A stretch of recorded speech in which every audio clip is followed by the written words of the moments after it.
Underneath a sunless sky in the infinite dark of Perdition Flats, deep within the mines at the heart of the Devil's Claim, our heroes are locked in a life and death battle with horrifying creatures of darkness. Moments ago, Asena, through the eyes of her Dargan, teleported directly to Gramith, the horrible waterlogged creature that just devoured Riley into an extra-dimensional rift, grabbed him and forced his jaws open. Meanwhile, John Carmichael weaves his magic around Gramith's mind, commanding his very move and very next action. Will it be enough to save Riley from the infinite beyond? We are about to find out. And let him have it. Now we're in for it. X enemies immediately make an additional attack. This does not use their reaction. Wait, who did this? What? Walking Armory just played a stream loose card. Oh my. What's your proficiency modifier, team? 4. Is it 4? At level? Where did my character sheet go? 4 it is. Yeah. All right, cool. So the thing about that is, do I even have 4 bad guys left? Aside from, like, Gramith's mind messed.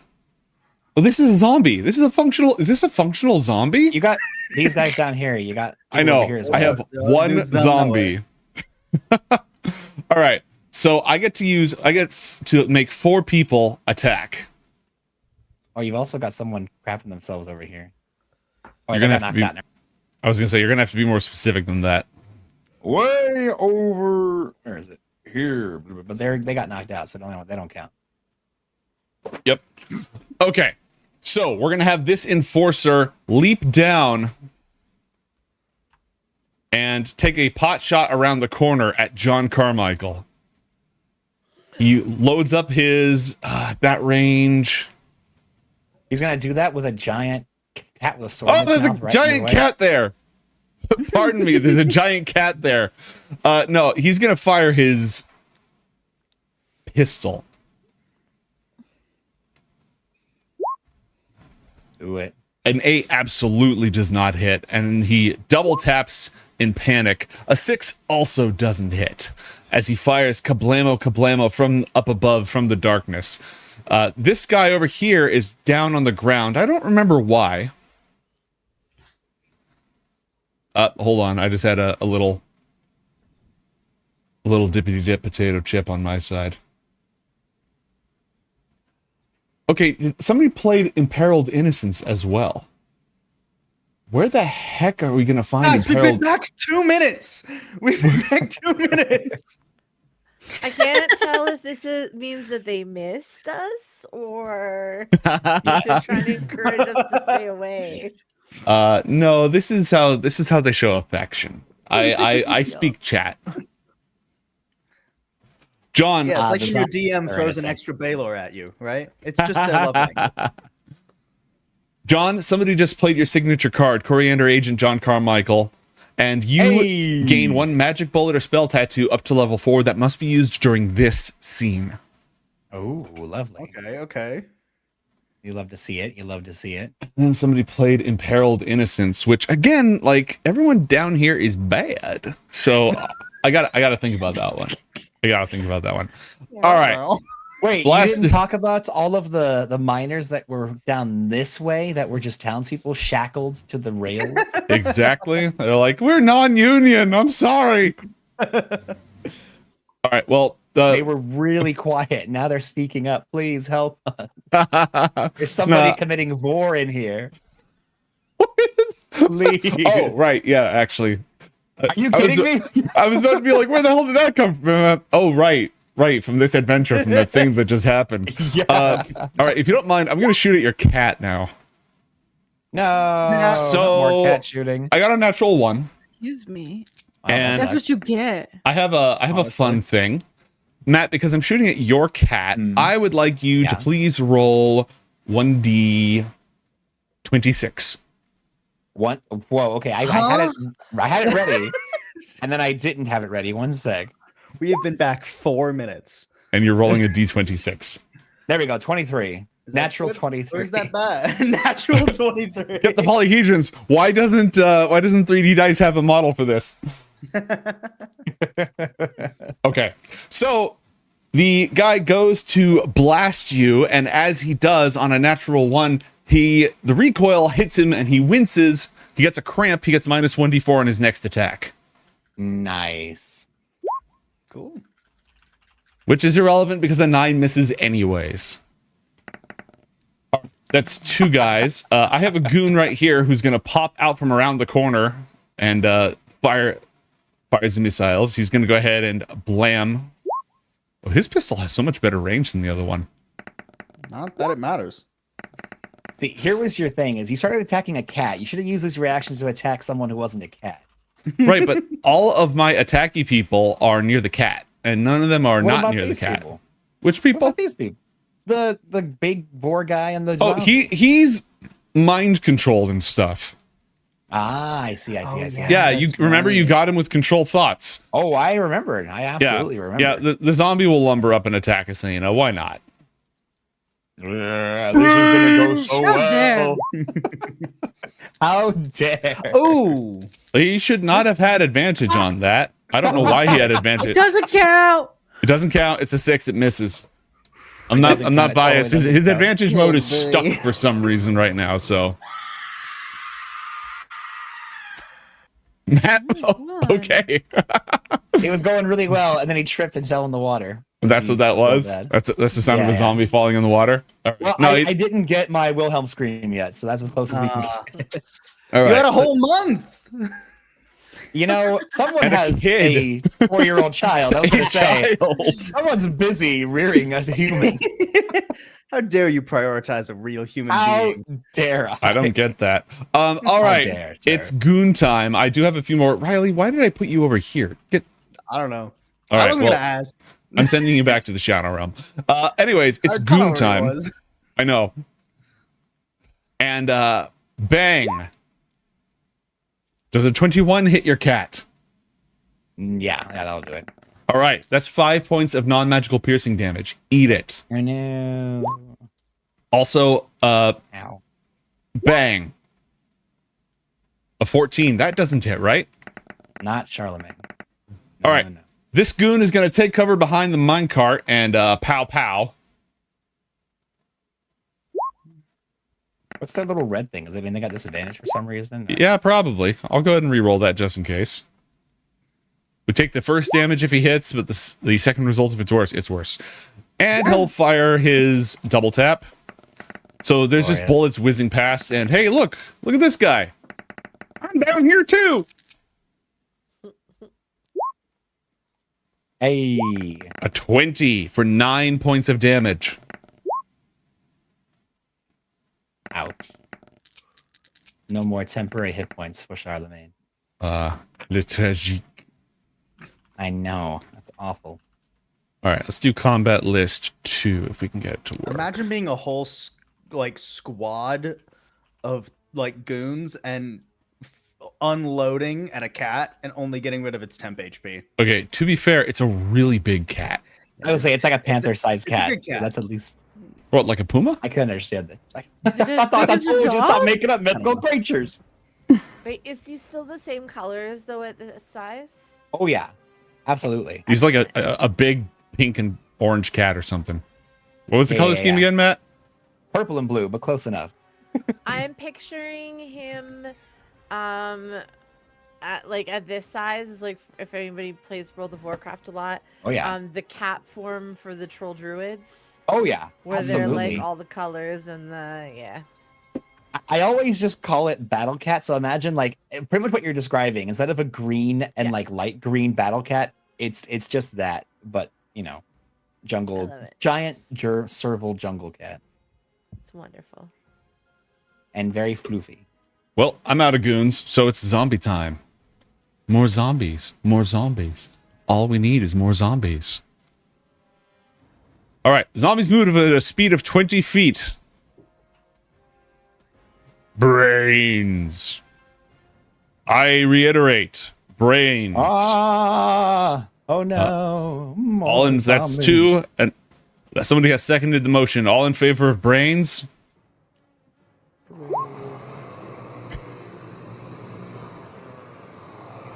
All opposed? Well, does a That sounds 15... like a helicopter. It does. That's a weird helicopter, Pods. What kind of helicopters you riding in? A loud one. I prefer quiet helicopters myself. It's a better user experience. Yeah, one of them eventually is able to chomp through or slap through the. Oh, it's actually not a mangled mass of fur. It's actually a really nice. Yeah, he's fine. hide, Like, so. yeah, still completely okay. Asena, the zombie is attacking you again. Brains! Right. A 10. It is Gramith's turn. Gramith's jaw has been pried open. John, you have control of Gramith's thoughts. You choose action and movement for one turn only. Yeah. So, action regurgitate, Riley.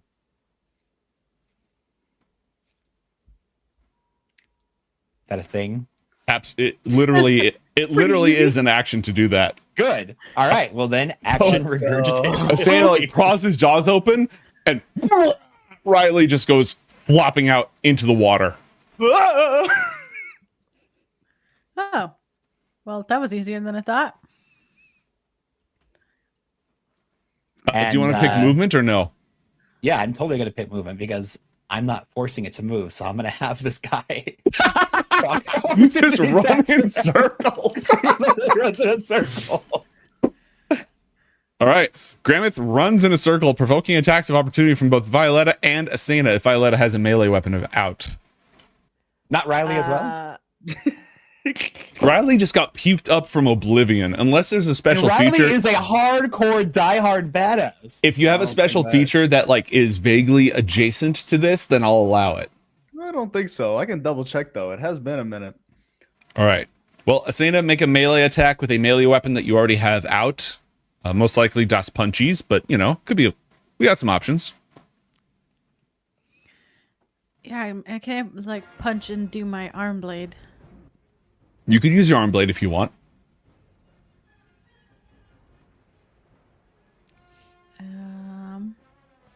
So we do one, and then this. Oh shit! That is not good. Okay, give me Oh, one no way. second here. All right, it counts as magical damage because you are magical. 16 points of damage to our boy, and I am going to need you to please roll. You're level 11, right? Yeah. Ooh, I'm gonna need you to roll 1d54. What are these? You know, just the old one. I got a new toy. Yeah, We it's don't in your ask questions, okay? We just do it. You know, the 1d54 gets about as much use as the 19. d12, so I totally get it. This is Okay. barbarian erasure. You have voided the warranty on your arm blade. No. Until it is repaired, its damage is No. reduced by 25%. Oh my gosh.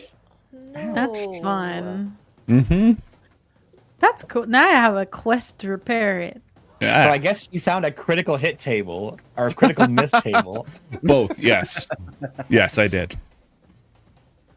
I've been testing it out and I like it. All right, Violetta, did you have a Okay. melee weapon available? Not handy. Okay.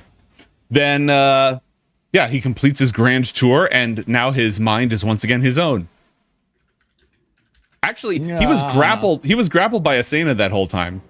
So, Asena, I guess if you let him go, you can punch him. Yeah, you already rolled the 1. But it's fine. He moves himself right back here so he can easily be re-grabbed. All right. He gets his... I don't know what that purple is. I'm getting rid of it. He gets his reaction back. His turn is over. John, it's your turn. All right. I get my reaction back. And I need to skedaddle around the corner so I can get back into range of messing with this guy. Actually, I probably don't want to get too close because I don't know what was the range on him eating people again? Was it touch? Was it like a big old AoE? I think it was a It- 20-foot cone. Okay, I was gonna say because I think Violetta and I were kind of right next to each Mhm. other, and he was only like 10 feet from us. So Yeah, no, this don't is know good. Specifically, what the range was. I'm okay being right here. That way he I has to turn at me remembered or what you. that purple thing was. I'm gonna What's roll a the quick purple thing? recharge dice here. Oh, the recharge dice. It is not recharged. Okay. Mate, how much do you enjoy this villain, and how much should he stay around? How often? When has that ever mattered in the past, Matt? I just wanted to hear it from you. That's all. I'm not going to dignify that with a comment. Good. Party. Because yeah, You each gain one disposable item that must be used in this encounter. Bundle of dynamite, magic potion, scroll, whatever. You each get one just consumable item that must be used in this encounter. Carry on, Matt. Like a potion of healing. Yes. That is allowed.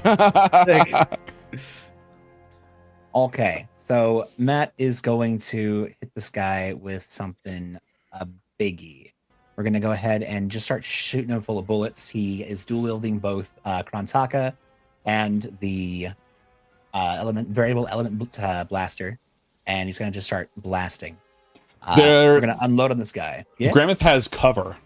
+2 to his Enjoy. armor class. Enjoy your cover. Yeah, I will. as much as it'll matter. If you miss by So, one let's or see. two, you will hit the zombie instead. Hey, oh god, that sucks. I'm so sorry to hear that. Oh no, Wait a minute, what a isn't nightmare. there just Asena nearby? Oh no, but also, damn it. Okay, well, it'd be nice to just unload with a fireball bullet, but you know what? I don't want to hit my non-Asena allies. I know she could dodge it. I don't think the rest could. I was going to So say, we'll hold you off could on just that. throw it further beyond. Oh, wait, yeah, that won't work. Carry on. Yeah, no, that won't work. It's all good. What we are gonna do, since there is just a zombo in the way of Gramith, I'm gonna go ahead and remember that 4th level bullet you gave me? Mm-hmm. Well, it's a 4th level lightning bolt bullet. Is what that's gonna be. So, Oh, right. Yeah. Nice. How long is and that so, line? 100 feet. So let me go ahead and drop that for you there.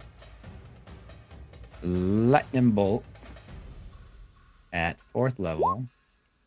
Oh, it's not actually going to roll the dice for me? Great. Yeah, it's a 100-foot line.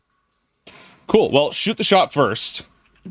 Shooting the shot. And I assume you want it to emit from the gun, not from the bullet impact. Yeah, it's going to... Correct. It's going to emit from the gun itself. While we are And- at it, Paul, chat has bestowed upon you a superior healing boost. Immediately heal 8d4 plus 8, please.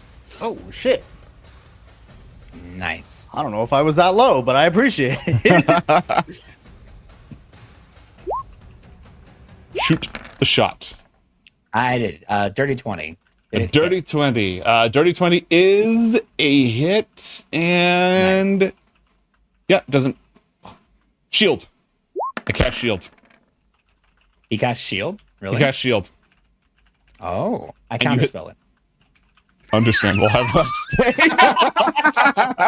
Hey, I just traded a level 1 spell slot for a level 2 spell or level 3 spell slot. Bite me. Oh, look at me crying in my corner. Yes, you cry in that corner. I'm gonna cry at spell points over here. Ooh, let me just take that down by 5.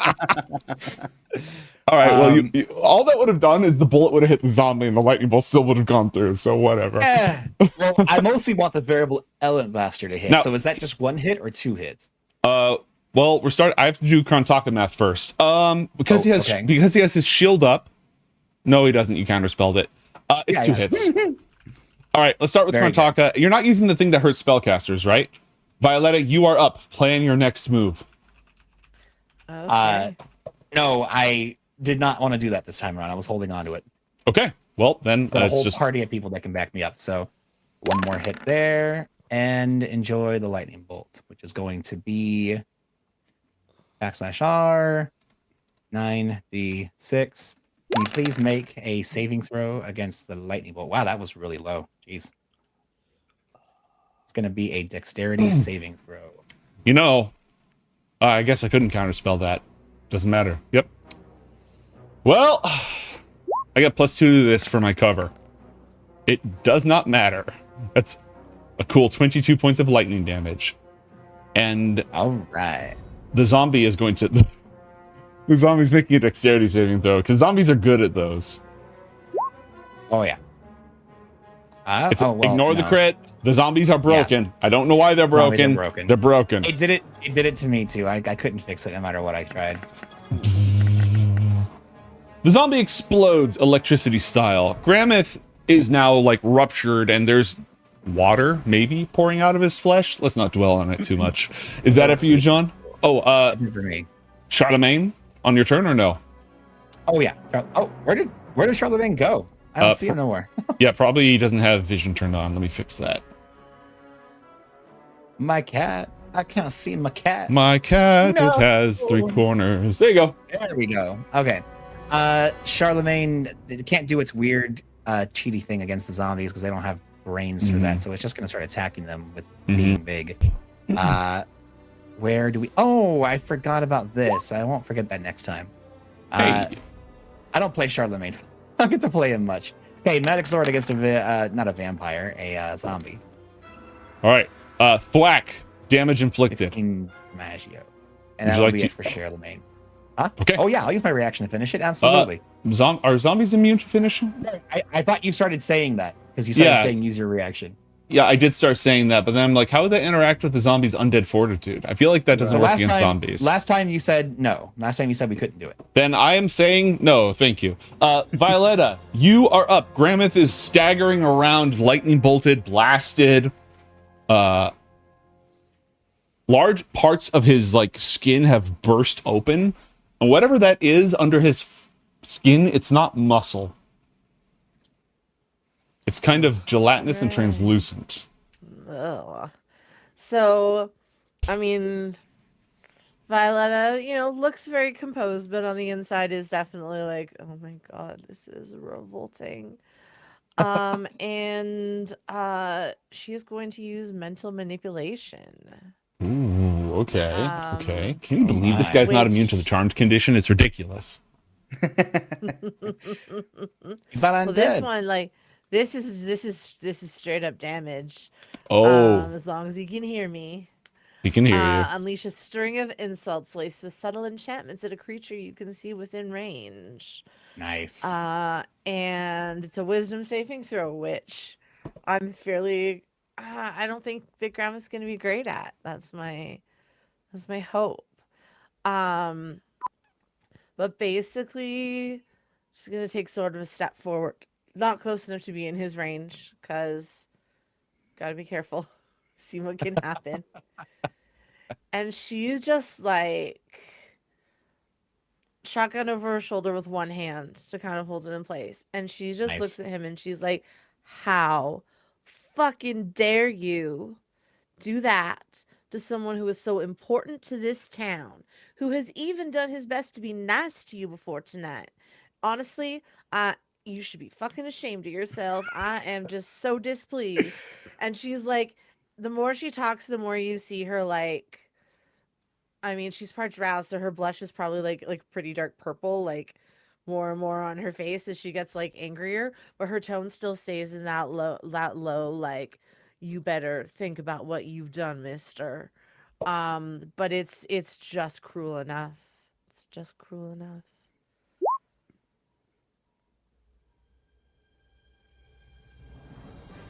Yeah, wisdom save. Second damage.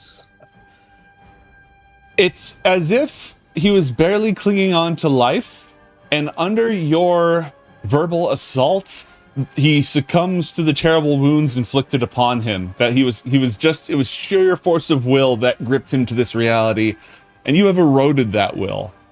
And he, as you keep talking, he sort of like slumps down, and his legs lose their form, and he just sort of melts into a pool of crayfish-colored flesh.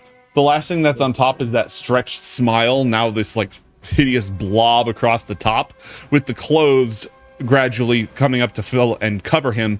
And then as he loses more cohesion, that outer membrane starts to give way. He drips down like slime through the cracks of the track and polluting the river. Ugh. Lovely. Violetta's gonna take a step in and whatever like shoe or like clothes, shoes, whatever are still like there, she's just gonna use like the barrel of her shotgun to kind of like push them off and into the water, just like Okay. all of him gone. We do not need any of that any longer. Riley, it's your turn. As you recover and start to pick yourself up in the water, this horrible gelatinous crayfish-colored goo that smells horrible starts. Gross. Riley immediately just gets out of the water. Nope, ain't doing that. Oh, okay. All right. What's the deal? There's still guys. All right. Zombie's dead. What am I? Where, John? Where are some guys? My cat's in trouble back around the corner. You don't mind assisting with You that? got it. Let's see. You would have used half your movement to rise from prone, by the way. Don't forget that. Also, I got 5 more feet of movement. Okay, base. Unless you dash. You can dash. I mean, I will dash, but it won't get me in range. Let's see. Oh, are these all different now? Oh, there we go. Maybe. So I can get there. There's a shortcut through this little area here if you like. Okay, well that's... Okay, so how far was that? That was 15. So I can go like...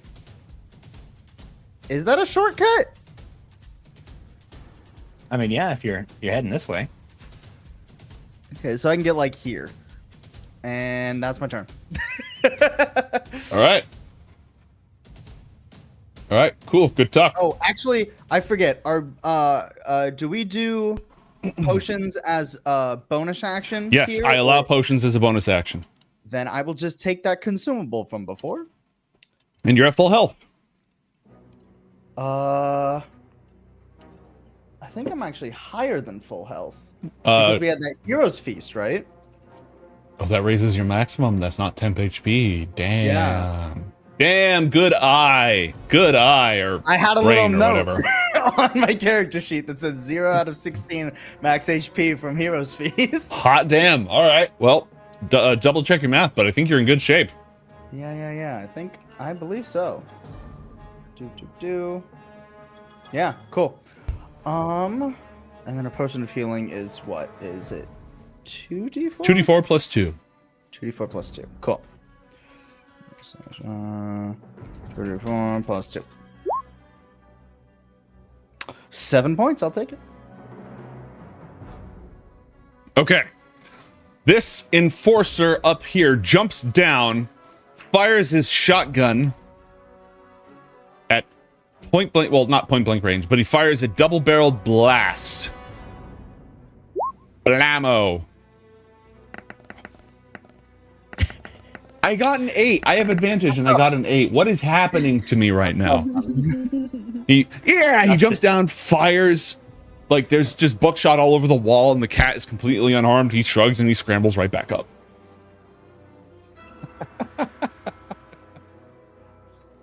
This enforcer, let's see, 25 feet of movement.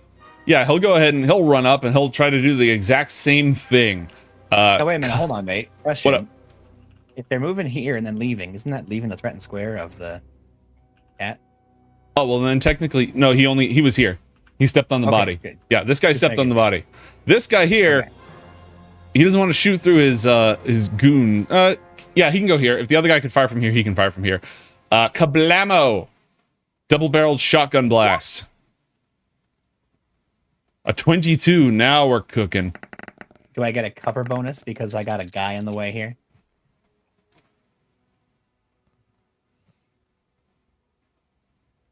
No, because you're large. All right. I can Well, draw then never a mind. line to... Yeah, because you're large. 22 Understandable. damage. Oof. You mean 12 damage? 12 damage. How much did that exceed your armor class? Because this weapon has the scatter property. Well, if I... Oh, Parry. roll a dexterity saving throw.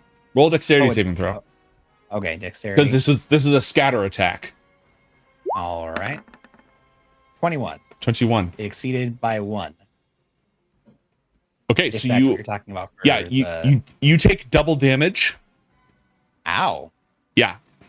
But then, yeah, so you failed the save, and you're within 10 feet, so you take double damage, but you don't take any additional hits. So you take 24 piercing damage.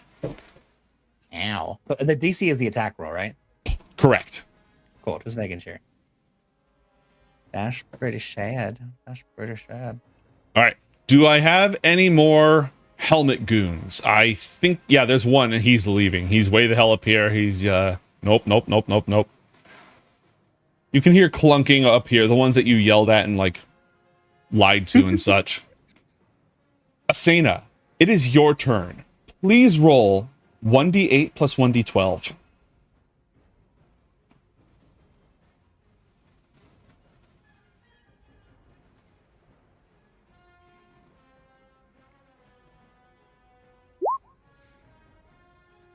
A 6.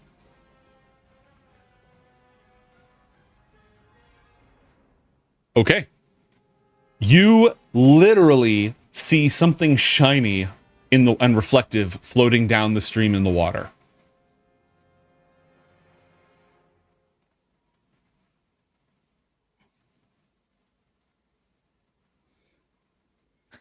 What do you do? I'm just talking to myself. I was muted. No. There's no bad guys around me. There are no enemies in your immediate vicinity. Oh shit! Yeah, let's jump in the water. Jump in. Okay. Splash. Riley's fine, Watch right? out for the bits of Gramith. Yeah, I'm fine. Does a real dog start lapping up Gramith when he goes down the river? Just sticks his mouth in. Oof. All right. Asena, roll a dexterity check, please. A flat dexterity check to reach around in the water and see if you can grab the thing. Oh, that's a save. So that's like what, -4 or something? It's plenty. You just pulled a magnifying glass out of the water. Oh. Now I'm an investigator. Incoming swap. Class swap. I'm multiclassing. Yeah. Congratulations. What else would you like to do? That's it. Yeah. Chat played a I'm something gonna- shiny card. You know, it would be cool to see an alternate universe where Asena's an investigative wizard and John is a punching rogue. What? I can't with this roll 20. They changed it. Lots of the UI gunshots update's down here. interesting. I'm gonna throw the magnifying glass at John. Okay. John, roll a dexterity saving throw to catch the magnifying glass. I'll Oh, do that. no. thing. Can I roll instead an acrobatics check? Hold to- on. Do you have your reaction? Is your reaction I do still not on have my cooldown? reaction. Use counterspell, right? I do not have my reaction, no. Okay, then you have to make a dexterity saving throw. That's all you got. All right, dexterity save it is. Get a 1. It'd be so funny. A 10. I 10. couldn't quite get a 1, but All right. close enough. It slips through your type it out? fingers, and there's a shattering sound on the ground right next to you. Oh shit! Ah, I wasn't quite ready to say that. Jeez. Ah, that was a pretty good looking one too. I thought you would like it. I mean, John like reaches down and picks up the broken magnifying glass. It looks nice. I'll see what I can do with it. We gotta work on your As- catching skills. He looks through and there's like 1,000 John eyes as this thing is just shattered. Wait. Any mending cantrips? Oh yeah. Next turn, mending. I was like, John, you're a wizard. Are these guys? They're Unconscious. alive, right? They're unconscious and gradually they're either stuffed on the side or they're floating down the river in the Gramith goo. Um. Blub blub blub blub blub. Okay. Asena can run on water, right? She can. Oh, I forgot She's cool about like that. that. Can I move down here? Easily. Look at that. That is I know, easy. right? You can get right into melee. You're that fast. You're Just insane. like run down here, Oh, kip there's off some the people wall. here. Hey. Oh yeah, let me go help Chester out. Please. Chester has a lot of problems. if I move here, is this? Oh, I have to be on the other side. Yeah, that's technically part of Chester, actually. I know the Chester, yeah, we need to Why fix is the token. Chester humongo? because he's a Chester's giant battle cat. cat right now. I don't know. I think he's a very normal cat. We have a Well, very can real we- dog and a is very this normal still part cat. of Chester? Yes. Yeah. Let me just make this work. Hold on. Snap the corner. I'm gonna This just is be on the Chester. bad guy. Oh, nice. Well, if you drop him, then that's allowed. Yeah, I'm gonna go like on the wall. Yeah, Yes. there You, it is. you can't end Sick. your turn in that square, but you can absolutely run above Chester on the wall and punch him as you move through drop him. Then you can do whatever you want. him. Mm-hmm. All right, what are you doing to this zombie? What? All right. What? Pow. Beat the crap out of every single one of them. Wow. Oh! Ow. Ow. Punching him out of this dimension. Brutal. Is Savage. he now also goo? Even though he wasn't previously filled with goo, he is. now. Janessa, He's do you want going to somewhere else? take that crit, or do you want to roll on the crit table? What is? Yes, roll on the crit table. Roll 1d54, please. 1d54. We let gnomes cook too long over the month break. Yeah. I went stir crazy. getting rapidly out of God. hand. Has Beepo drawn the 54 sided dice yet? People sitting there like, oh god. And the 26 sided dice. I must figure this out. I need algebra for this. Okay. 24. Okay, you rolled a 24 and you were dealing bludgeoning damage. Oh. You have different tables for different damages? I mean, that is a 1d54. Instead of dealing double damage, you deal maximum damage, and the Oh. target has to roll a save, a Constitution Oh. DC 14 save, or be stunned. Oh. That being said, it's a zombie, so you just absolutely splatter it. But you know, Yeah, Yeah. liquefied. That's pretty cool. if you rolled a 25, Alright. you would have got triple damage. Shit. Oh. All right, so that was your 2 attacks. You haven't used your bonus action. Actually, your bonus action was to fish the magnifying glass out because it was something shiny and you went for it. Do you want to just end your turn on the dead zombie? And it is dead because a crit you destroyed the brain. Oh, that's cool. So then I want to use my whales from the grave. Okay, how does that work? Is it a blue whale? Oh, right. You're screaming. Immediately after you deal your sneak attack damage to a creature on your turn, you can target a second creature The answer. and roll half. Okay, so who do you want to target with this? I said this guy, but he's almost dead. huh? Yeah. Well, that's the point, right? You want to finish him off? Yeah. Then he can't hurt our kitty anymore. That's right. Save the kitty. I like to imagine because of your lounge singer days, you're pulling your performance into just doing this rocked out like just scream, like a metal scream. All right, if you're Like a battle targeting cry. this, if you're targeting this zombie, roll 1d6 and inflict that much necrotic damage. Oh God. Wait, Right. isn't it maximum from the crit? It is maximum This from the part crit. of the crit? I'm going to allow that because that's cool. All right. All right. The ghost of the first zombie kills the second zombie. I never liked that guy anyways. What do you want Dargan to do? After that, it's How's Batty that work, time, right? followed by John. Perfect. Oh gosh, Dargan. Does he spend his turn eating Gramith goo? Yeah, sure. Okay. That can't be good for him. He's not good for himself. Wait, doesn't that mean that now if you Relatable. eat the creature, now you have the powers of the creature, so now real dog can make real big mouth? Yeah. That's legal now, right? Isn't that how it works? Only if your character sheet says so. If we roll a natural 20, mate, is that how it works? Can Yes, if you're rolling that, if only one of you gets to roll. For his Dargan eating? roll. Roll one roll a pod. 1d20 pods. On You a can do it. 20, you absorb some of those powers.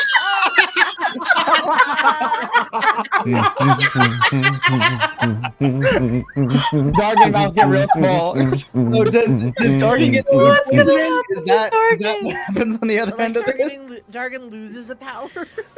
I mean, that wasn't part of the deal. Dargan turns on us. Dargan Holy eats a shit. singularity and takes 32 points of Oh, no. force damage. No! No. What? Oh no! Heck's the singularity. Like a black hole. Yeah. Oh. Well, he had bonus hit points, so, you know, that could be worse. Did he? Yeah. How much He had did 14 he have? temporary He had hit points, 14 temp hit points.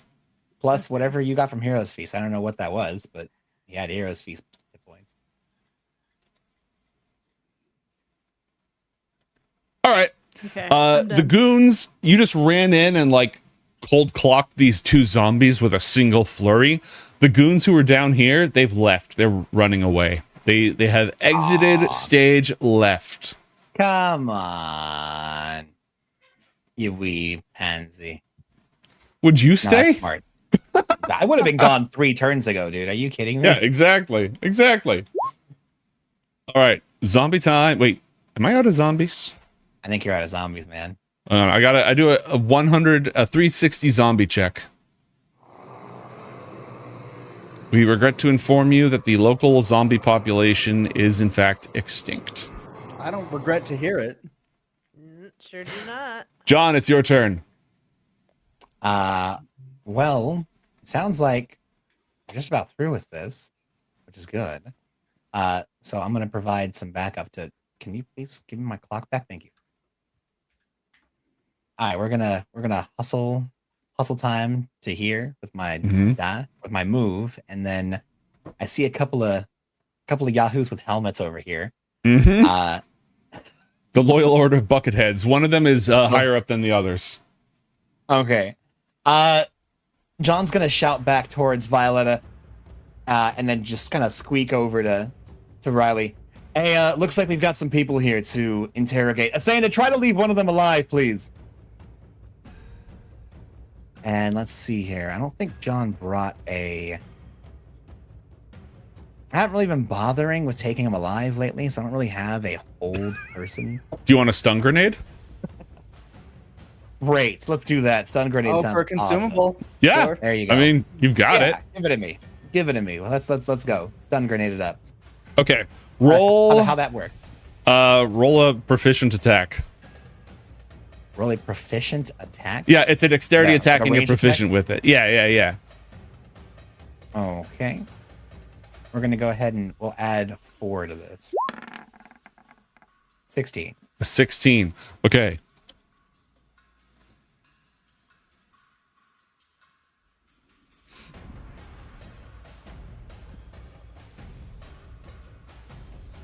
Oh.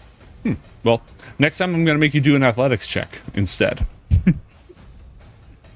All right. So, yeet. You have hurled the grenade, and everybody in the area needs to roll a. What does this do? Oh, they take no damage, but if they fail their save, then they have to make a Constitution save. So they get 2 saves, and if they fail, they're stunned. Okay. 2 For what? saves? Wow. Apparently.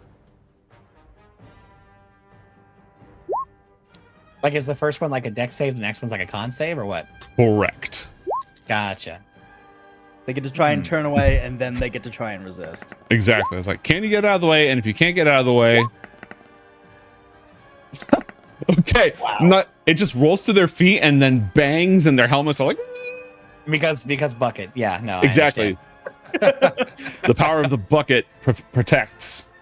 I like to think that their buckets all harmonize, like one of those like glass like videos. Yep. The way you get the wine glasses and the ringer. Yeah, exactly. All right. Anything else, John? Yeah, my cat's gonna go over and just this one. Oh, wait, that's not. Wait, that little thing is not for this guy, right? That unconscious symbol. Yeah. Okay, Right. good. That's Dasgul. Dasgul's super dead. He was unconscious and then he was dead. This guy's unconscious and not dead. Okay, the cat's gonna back up to rear and then jump forward and pounce on this guy. Okay. Roll it.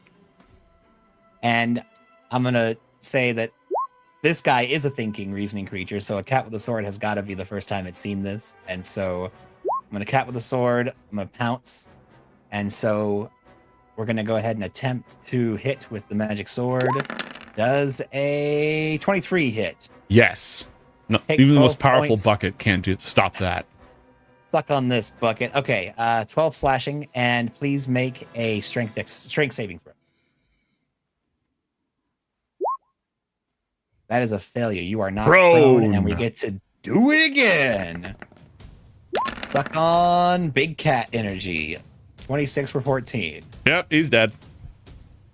Rawr. But at least he wasn't mauled. Like, it's not like he's eating him. He's just, Shank. killing him with a sword. In terms of degrees of horribleness, it could be more horrible. Dunjon? It could be more horrible. Yeah, no, this is it. We're done. Violetta, you are up. There is an unconscious target right here. You heard people fleeing up here. And you have an unspecified consumable that you can use. Also, the dog just ate a black hole.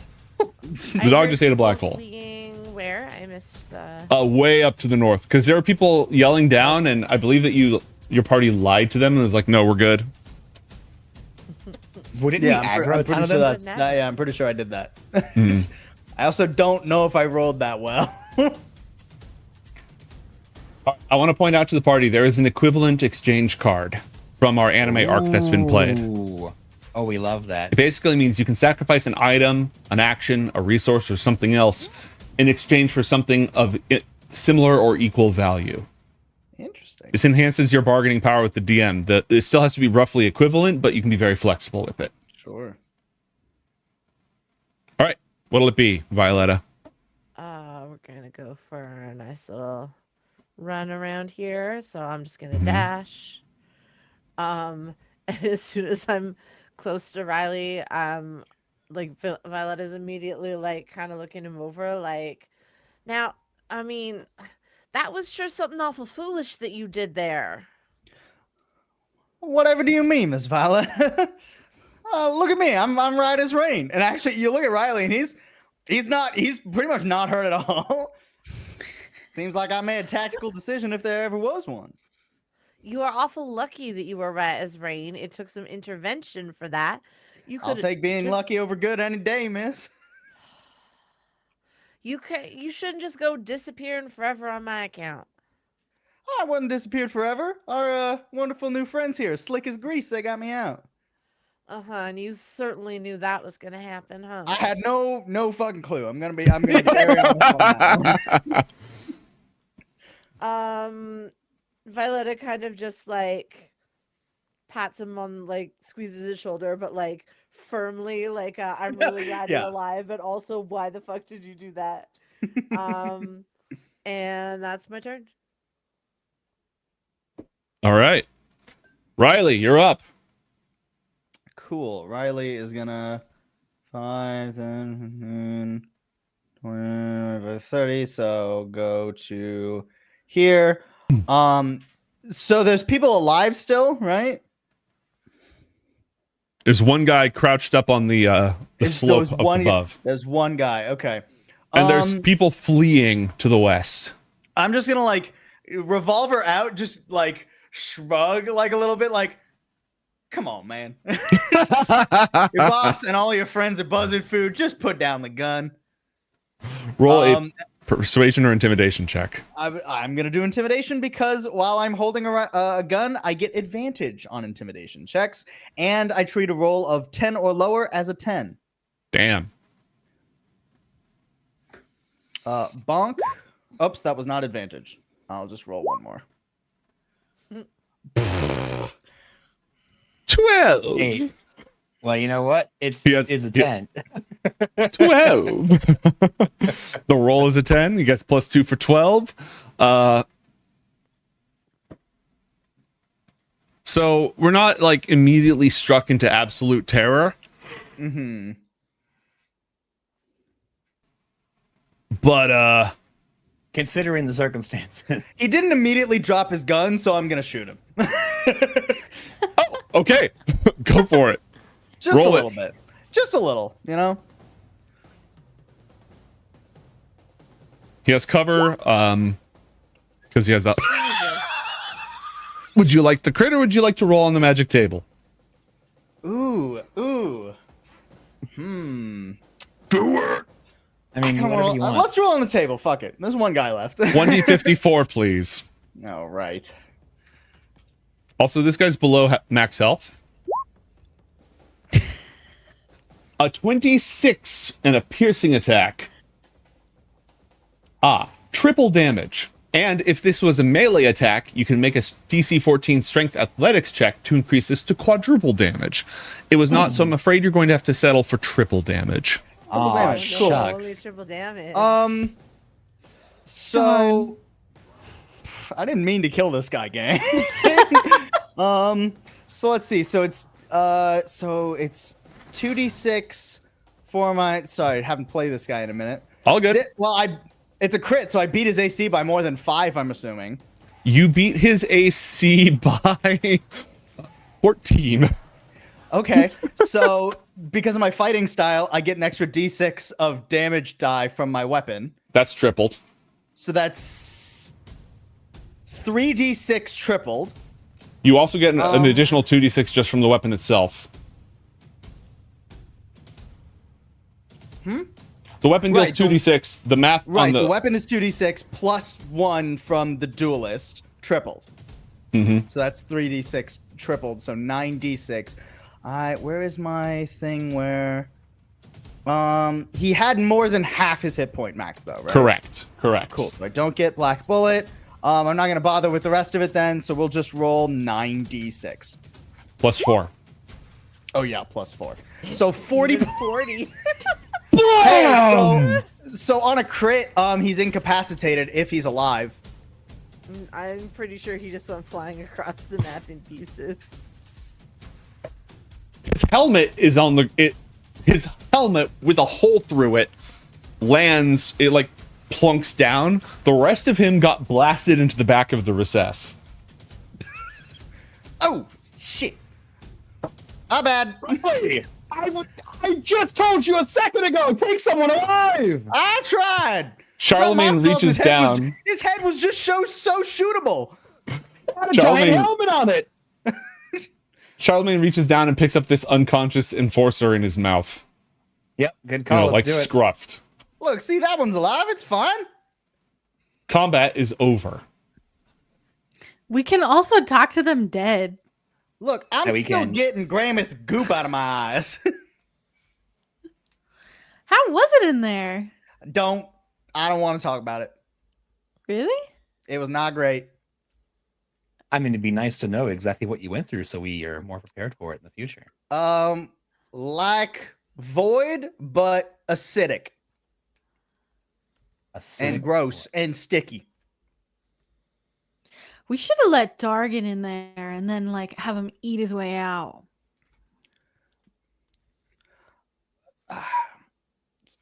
I don't think Dargan's doing too good with eating things as it is. I look down and I just see Dargan like choking on the Gramith bits in the river. Okay.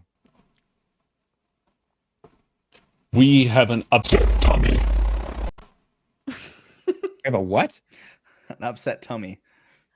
Ah, yes. You're being very brave about it, though, Dargan. I appreciate it.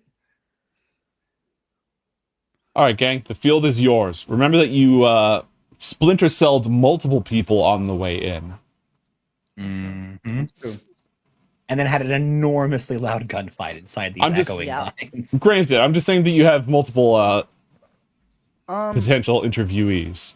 do I see like the possessions of Gramith, or did those get kicked into the river too? I don't know if he would have left anything major behind. Okay, Yeah. that was. Yeah. I was just gonna see It if he just left looks like anything of goopy note. eggs. Mm-hmm. It's a Yeah, I goopy wasn't cheap suit. sure if he had, maybe a letter that explained their evil plan on him. Can't hurt to look. Valid. Maybe there was one, but you pull it out and the ink has just run from all the goo. No. Can't Mhm. read it anymore. It's turned into, void speech. It's been corrupted by his... Yeah, fair enough.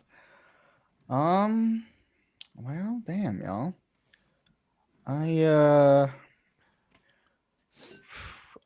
So did we have an inkling as where Gramith came from, other than just the vague river? Like, did he come from upstream or downstream? It seemed likely it was upstream, considering it was 2 turns after we procced the. Wait, no, wasn't it? Didn't we? Yeah, never mind. I do not remember. That's why I asked. So here's Out the thing. of Here's the thing. Hold nowhere. on. We, the players, found out. The actual characters did not. So as far as we know, it's likely that he came from when we had aggroed the people up north, because it happened like 2 turns afterwards. Sure. Do we hear those people moving, by the way? Well, some of them came down and got immediately killed. Yeah, there you might be heard more. people fleeing. You heard people fleeing out the tunnels. Cool. Oh, great. So now they're going to go warn their boss back in town unless we can stop them. I reckon we sort of just got to get moving here. We just got to get done what we need to get done, and before anybody else shows up. Oh, I'm not really worried about anybody stopping us. It's just if there's anything in town you lot are worried about. But here we've got the Prospector's secret, which I think we are very close to uncovering. That's why there's so many people down here. We should probably press deeper into the mines. Yeah, What do and you if there's say? this many people down here, that means there's not going to be that many people down in the town. So there are a few folk there that can still take it. Old man Mungus will make sure nothing goes wrong. There's enough ne'er-do-wells at my place as well. They'll, they're all scrapping for a fight of some kind or another. Question, is there anyone back at town that you'd like to get a message to? I could send a very quick, instantaneous message to anyone that you would like. If you'd like to rally the town before the rest of the vagrants show up. I'm forgetting what I called my guy at the Jerry? oh yeah, Jerry. Yeah, I'd probably say to tell Jerry just keep an eye out for any moves from either the sheriff or the Lord Rafus. Yeah, and maybe have him head over as well and just notify. Was there a name for the cook at? I don't think we named him, did we? Oh, I feel like we wrote that down somewhere, but I don't know if I have it immediately on me. But yeah, if he can like kind of pop down the road and just let the cook know. Let the cook know that what is that? What? Let the cook know what? Yeah, so tell Jerry. Oh yeah, So what you need to send the message is tell Jerry to look out for any movements from the sheriff or the Lord Rafus, and to go down to the Gilded Lily and tell the cook to do the same. Alrighty then. John drops the spell points. He prepares the spell. I forget what kind of spell that is. Hold on a second. I want to say the wrong thing. If it's sending, it's level Evocation. 3. Wow, it's an evocation. Interesting. That's interesting. Okay. So he's going to prepare the invocation and will send off a message no more, no less than 25 words. He'll add in whatever little bloop, bloop, bloop he has to at the end to make sure it meets the full 25. And he's going to get exactly what Riley and Violetta were getting across to this Jerry person, to tell the cook and to keep an eye out for the 2 baddies in town. All right. If there is any leftover stuff, John's going to have some little thing in there about rallying the town, but only if there's enough characters for it. New telegram, who dis?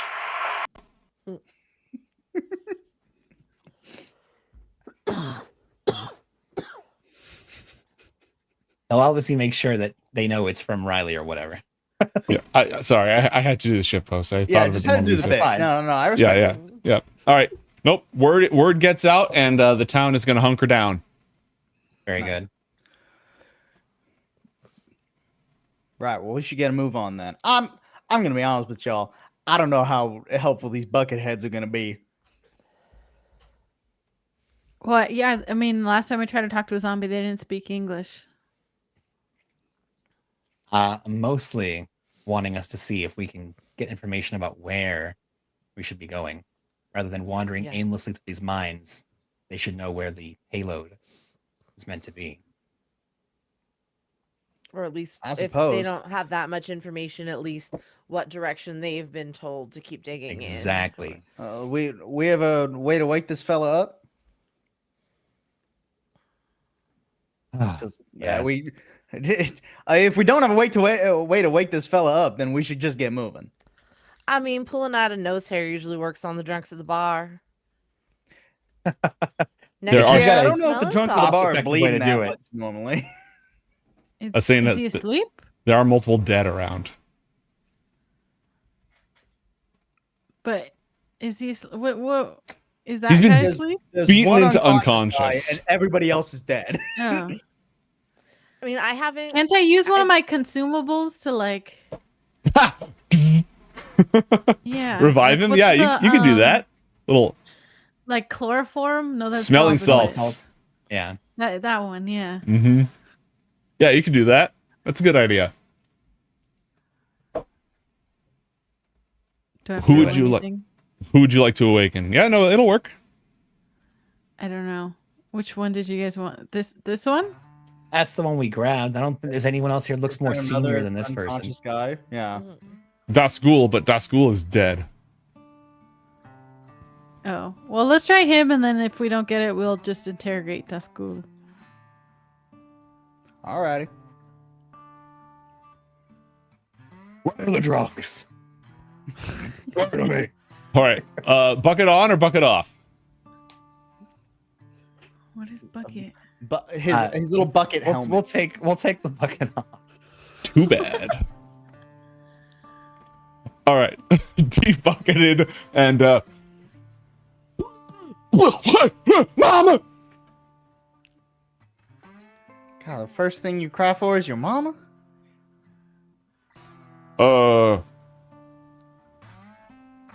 This isn't the brothel back at home? I was having such a delightful. Oh no. Look, I realize the smell might be similar, Oh. but I doubt that brothel has this many bodies in it.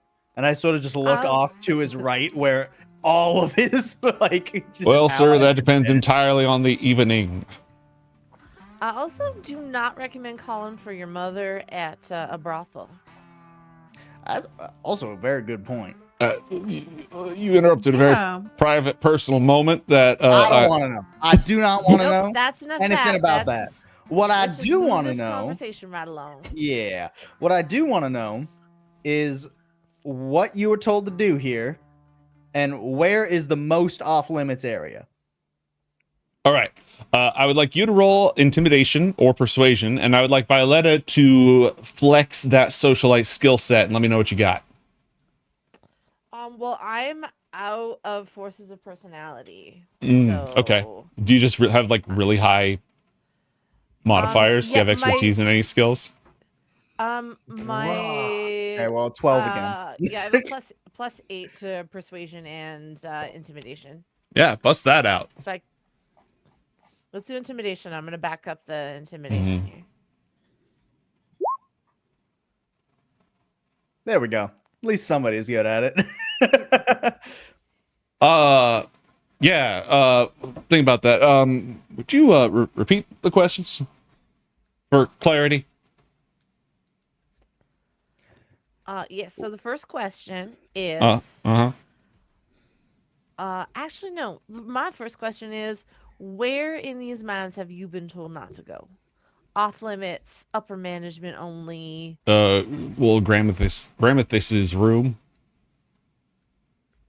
Anything other than that? Nope. Where's his room? And Up you've been there. yonder. He points up the river. the wood one. Yes, sir. Yeah. That Did Uh, have a little gander around there. did. What kind of stuff does she keep there? I've never met a fella quite like Well, that. you are not the one asking questions right now. Look at It's where just you a are. matter of curiosity. Does he hang himself up like a fish at night to sleep? Like, Look, if maybe we'll let you go look for yourself. If you can give no, us I have any no actual desire- useful no- information. no desire whatsoever to go in there. It sounds horrible. See, this All is right, why I didn't well, want to you talk to keep these answering our fuckers. questions. You keep answering our questions, and maybe we'll tell you a little bit about what we found in there. It's- Now, what direction do they have you working in, digging in? Well, see, that's slightly bit of a complicatory because they were Make it less complicated, and I just Uh, put my gun toward him. that way. He points, See how, that wasn't very complicated at all. that Now, was way. it? and also that way. Look at that. We can't go all the ways. All right, so you've crews digging in all three places, I take it. Yep. Dynamiting and giving There, them to the ambulatories to haul them out, though those all seem to have been disposed of. He looks over at the dead zombies. they were a little bit of a problem for us, so sometimes we gotta take care of that. Well now, Riley, I imagine you have a few questions of your own. Please do go ahead. Lord Rafe has been down here at all? What, Mr. Fancy Pants? Absolutely not. He would get coal dust and such on his cloth of gold. So you've just dealt with Gratham then? Yes, sir. I mean, didn't always work the mine shift. Sometimes I'd do a stint of old guard duty down at the big old prospector's house. Couple of Prospector's house? Oh yeah, the big house in town. Where Elias Rafin has gone and put himself up along with the rest of us. Well, Were you led to believe that? Were you just guarding the Lord, or was there something else there? I don't ask what goes on in the big fancy house. That's a good way to end up joining the local workforce. And he looks again at the zombies again.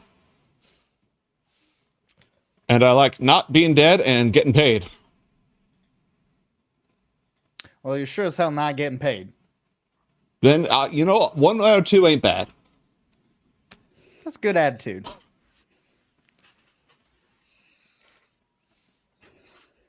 I don't know, John, Asena, any ideas?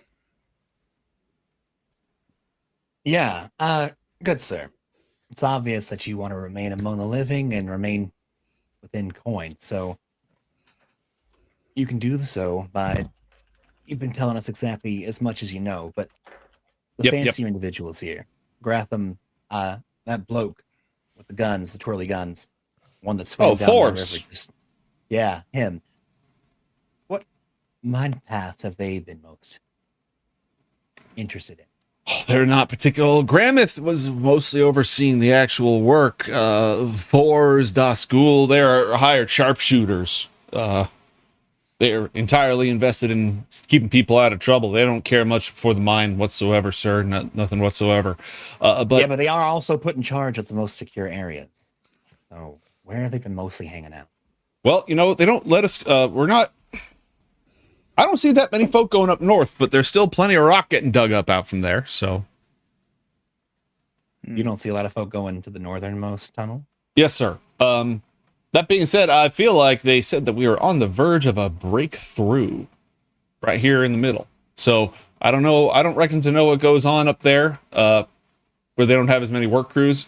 And I also know that I may have over exaggerated earlier. There's actually only 2 places we're working because down there the stream is blocked off by a big old cave in. The water's still flowing, but apparently none of them ambulatory employee laboring individuals at the zombified Perditions, none of them were able to make their way through. So out of the 2 paths, the breakthrough is happening here in the middle?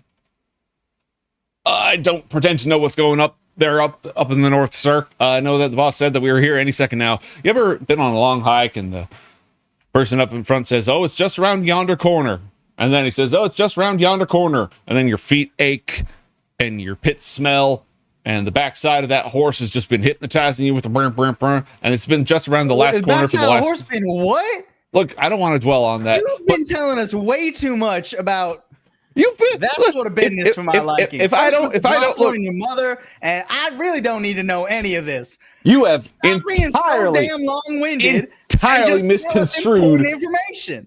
this gentleman here with a very, very scary gun, not that gentleman there with a scary gun, the other gentleman with the scary gun, has entirely misconstrued one of the two suspect things I've said today.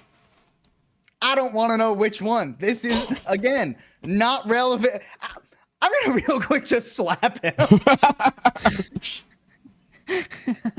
What sort of position do you think you're in here, son? Well, John's sir, gonna walk away and go investigate this middle tunnel. well, sir, in a metaphorical speaking, I feel like I've been riding behind the same horse all day, sir. That's what I can tell you right now. And I hope that provides some enlightenment on the aforementioned misconstruement of my demeanor. If I stay here and talk to this guy any longer, I'm gonna end up shooting him. And I'm just gonna walk this way, I guess. All right, let's get you on out of here. Are you gonna escort? Are you an Asena? Are you Yes. also gonna escort, or what are you gonna do? No. Okay. No, I'm definitely gonna like walk with Riley. Like it's all right. It's all right. Actually, Oh, you're I escorting turn around real Riley quick. away. Yeah, I I'm thought gonna you were. turn around. I'm gonna say, Oh no. son, what's your name? Stevie Jim, Stevie Jim. not Jimmy Steve. That's First my name? brother. Okay, fine. Listen, That is here. my first name, Stevie Jim. Yeah, that's fine. Listen here. When we let you go, if this fine lady here lets you go, and I point at Asena, when Yep. she's done asking her questions, Yep. you're not gonna leave. You're gonna go up to the entrance, and if you see anybody who ain't one of the four of us walking around, you are gonna scream as loud as you possibly can back down into the mines to let us know. I And if believe somebody walks down in here and you haven't warned us, it's your ass. I don't believe I have misconstrued that at all, one bit, sir, Mr. Gunman, sir. All right. I'm fully qualified for that particular position. Can I Good. go? That'd be the first thing you'd be fucking fully qualified for, as far as I can tell. You have no Asena, idea what it's the contents whatever of my you want with curriculum it. vitae. I'm just, jeez. I'm just gonna turn around and start exploring. Wait, mate, real So quick. I haven't used. Oh no, go ahead. I was just gonna say, just piggybacking. I love doing this, piggybacking off what Riley did. Mm-hmm. John's gonna go up to Stevie Jim, and he's gonna utilize his minor illusion in order to put what looks like a glyph of power on his head, tracing symbols onto his forehead before putting his bucket head on, and say, "Stevie Jim, you've given me your name." And he plucks one of his hairs off from his head. "I have a piece of your body. I now own your entire soul. What this man says is truth. If you do not scream when you see someone who is not one of us, your soul is going to leave your body and you are going to drop dead. Have you heard of a banshee's wail? This." And he pokes him in the head and like does this really intense arcane scream with prestidigitation. It's going to erupt from this place of your skull, and that bucket is going to be filled with a whole new brand of Soylent. Do you understand what I'm saying? I don't understand the meaning of the word soylent, sir, but I think that I get the gist of the rest of that. Very good, Stevie Jim. You have a great day. And he pockets the hair, puts the buck on his head, and goes back to looking at the mine. Violetta, was there something you wanted to do? Yeah, so I haven't used a consumable yet. Violet What do you- walks up to Riley, no. slaps him on the back a couple of times, and from like under one of the many folds of skirts and whatever, pulls out a flask and hands it to him. Yeah. I think it's just whiskey, you know, like nothing. I'm Violet. not talking magic or anything. Just seems like you might need a drink, Fran. This is why, out of the two of us, I thought it'd be best if you didn't get sucked up by a giant wet void fiend. Because you always Well, think of exactly what everybody needs, and I just take a long swig. Yeah. You I just try- keep that you know, on you. I feel like I'm a bit out of my depth compared with all that's been going on comparatively. So it's nice. It's nice to have something to, ground me a little bit. Another big swig. I mean, it is an awful lot going on down here. Plus the whole different dimensions, and I don't know, something that we'll drink our way through talking about that all later. But in the meantime, I am very, very glad that you did not permanently disappear into a void.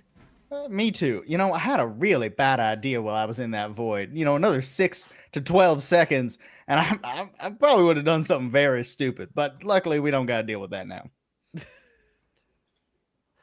Well, it seems it worked out for the best. That it did. Uh, Let's go.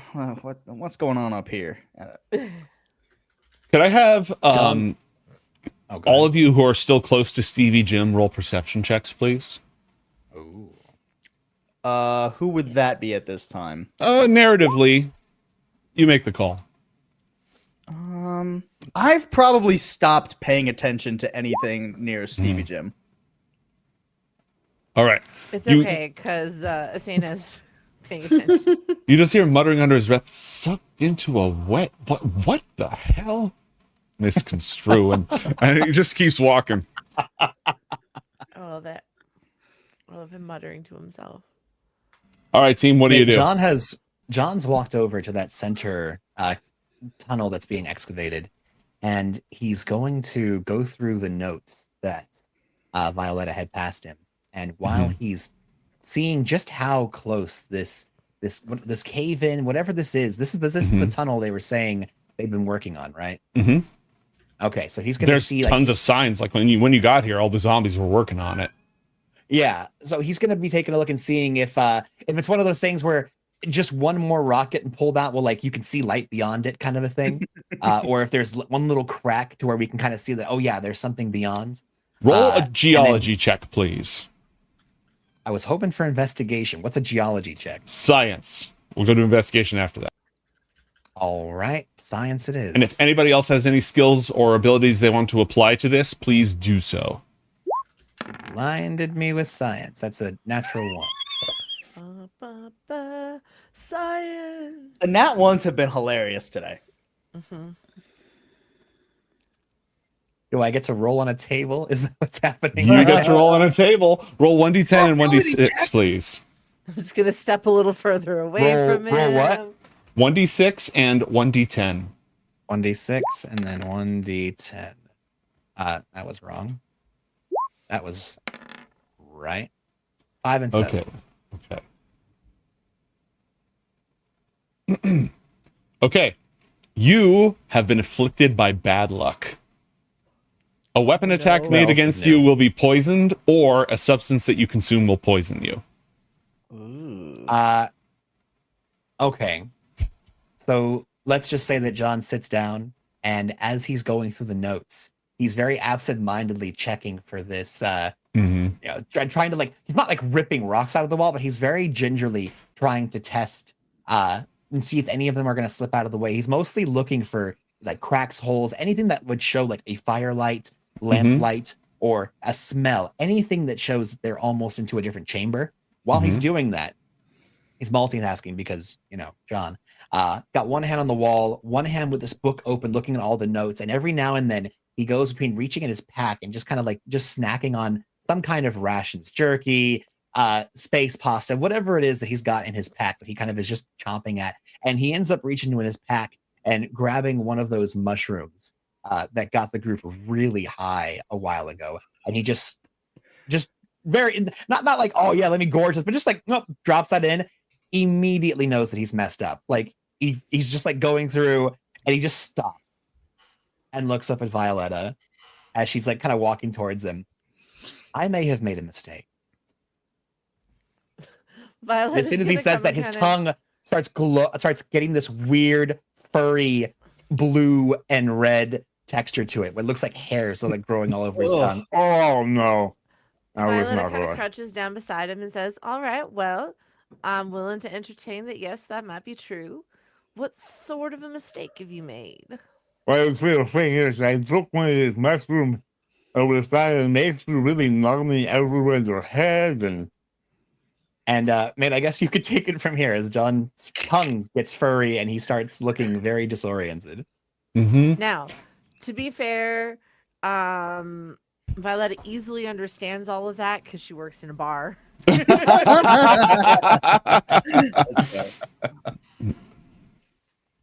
So yeah, what happens to him? Tell me. John, you first off, the colors of Charlemagne's fur start to change. Yeah. And also you smell sulfur. Lots and lots of sulfur. And that happened so.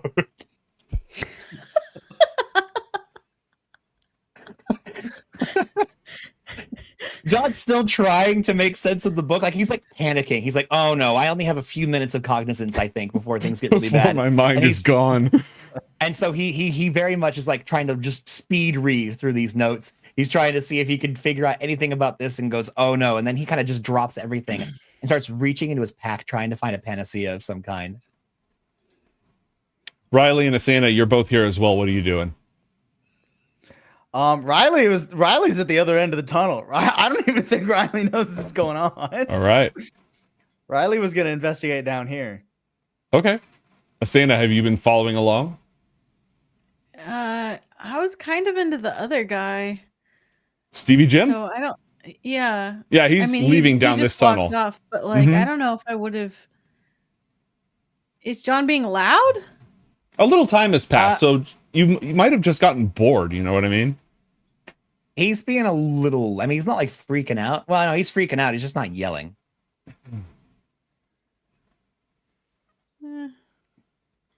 I guess I'll go over there. If John thought Asena could reasonably do something, he'd be making a bigger scene for it. But he doesn't think she has anything in her pack that could fix this. But it's Are possible. you okay?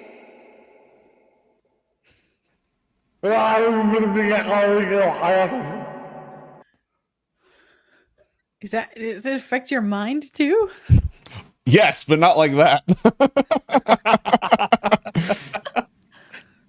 I don't. No, I'm not okay. I'm not dying. I'm not in any danger, but I'm tripping out bad, Asena. Oh, fun. Like the elves and the tea? Kind of. John.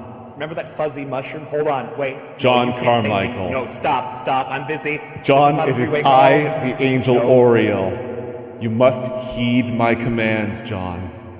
Hold on a second. Your Wait, can sexy I hear boyfriend's this? talking to us. Or no? You can't hear this. Dang it. Hold on a second, Asena. Your sexy boyfriend is talking to us. Yes. What do you want, Angel?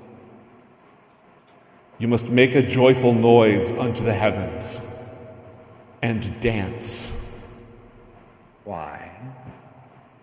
as part of our compact, lest you dishonor thy ancestors. No. See, I'm really messed up right now, but Are you sure Everyone he's talking thinks to you're you? a dork if you I do don't not hear do the him. dance. everyone thinks I'm a dork anyway. You don't need to threaten me with a good time, okay? I don't mind dancing, but you, Mr. Angel in my head, you messed up because you're citing a contract that we never made. You and I make contracts with devils. I make deals with celestials. Anyways, you and I shook off. Contract is null and void. There is spaghetti in my pants. There is spaghetti in my pants. Asena, you're just hearing one side of all of this. And I think And that Violetta's just standing there, like watching. It's all happening in their Expressions minds change. too. Eyes like glazed over. I do. John's like, Angel, if I do this, will you heal me? Yes, your body and mind shall be made anew. Done. And John gets up, dusts himself off, and and he's gonna start dancing. He's gonna take the noodles out of his pants and start just kind of twirling them around and like just having this really weird noodle dance as he puts on One person a. rave. There's no He's gonna noodles do a- though. There's no noodles unless. I was What? gonna I ask the have clarifying noodles. question. John has noodles. Okay, all That's why right. he said he has noodles in his pants. John absolutely. Well, they're not in his pants, but he had noodles in his bag, so he digs the noodles out of his bag. I like to imagine that. You know what? No, Right, Riley has no reason. It's not a good dance either. It's I it's think not at all. at this point, Riley has just sort of followed that one, right, and comes around and is like, well, I didn't find any. What in the hell? And we're gonna leave our heroes.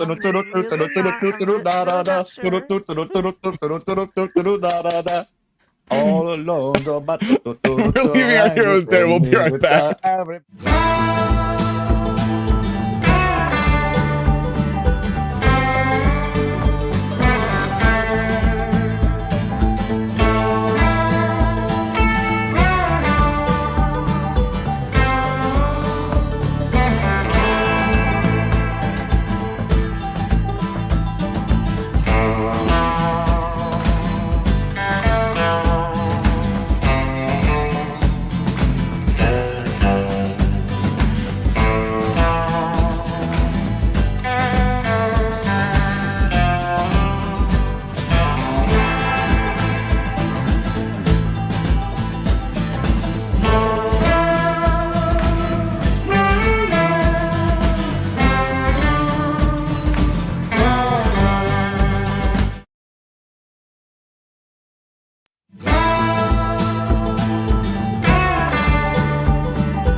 welcome back to Coriander Society Adventures. What a Smooth one-voice jazz. John Carmichael dances to a beat that only he can hear with noodles of an undefined nature in his hands as he has just accidentally poisoned himself with the contents of his briefcase. While the effects will certainly wear off in a while, he may or may not pass out in the process. Asena, do you have a healing ability that the Angel Oriole gave you? I forget. Because sometimes those abilities let you remove poison effects, and this counts as poison. I don't have like a healing. I have a cure wounds. Okay. Violetta, are you proficient in medicine? I have a cough syrup. Oh, I would not do the Slizzurp right now. I don't know if that's the play. I am not proficient in medicine. You also have enough popcorn. I don't know what that means. It's leftover popcorn from the theater, right? The theater Yeah. between worlds. All right, well, party, you can wait for John to hash this out and see if you can pick up where he left off. You can try to guide him in his mystical journey. How does the rest of the party want to approach this? I think Riley is just taking it in for a second. Yeah. All right, do you want to wait it out as a party? Maybe No. you should slap him. Violetta's gonna look at Asena and be like, so, is this something he does often? Or I've never seen this before in my whole did life. he say something about eating a mushroom? It's getting really hard to hear you. I'm gonna take the last bit of the alcohol that Violetta handed me, and I'm just gonna splash John in the face. All right. Oh, that get in your eyes? Oh. John Well- falls to his feet and starts crying. Oh no. Well, that. I think I preferred the dancing. John, roll an intelligence check, please. Copy that. Intelligence. Natural Oh one. my god. Do you have anything for that? Well, it depends. What am I doing? Am I thinking about my existential crisis or am I saving on something? This is a check, right? It was to see if in your as your neurons are forming pathways not normally neuroplastic at this stage in adult development based on the current contents of your bloodstream. I was going to see if you had a new approach to the analysis of the collapsed pathway in front of you. Nope. In fact, John not only is crying, but John starts thrashing about. John forgets that he's even human and just begins thrashing about. He is a single-celled amiibo trying to reach out and grab anything around him and absorb it into his person. He begins reaching out, and if his party does not back away from him and he grabs a hold of them, he grabs the next closest thing, which is the mountain of rocks along the wall. And until his hands bleed and his fingernails break apart, he begins clawing and grabbing the rocks and just shoving them into his coat, into his vest, into his body, and begins tearing at the wall. I think at some point I'd go up and try to do a trick I imagine I've done outside of the Gilded Lily a couple of times, and just right at the back of the neck, just a little dunk to knock to be like, you gotta stop. Just like a little punk, the reality check kind of The bump, reset you know? button. Yeah, the reset button. After, like, seeing him just devolve from being a civilized creature.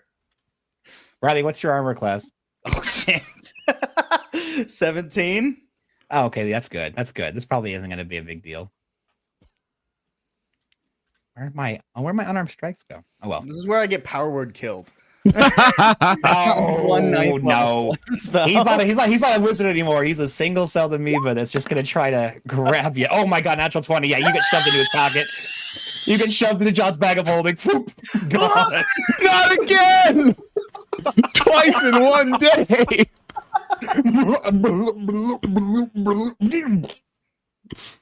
What do I see in the bag of holding with me? Well, as you begin falling. A world Uh, of you pure can see- imagination. Oh, there's not the flesh of Kur anymore. Thank goodness for you. You can see the broken bits of Asena's favorite drone. There is just tons of sci-fi weaponry and armor. There's a doorman's shoe.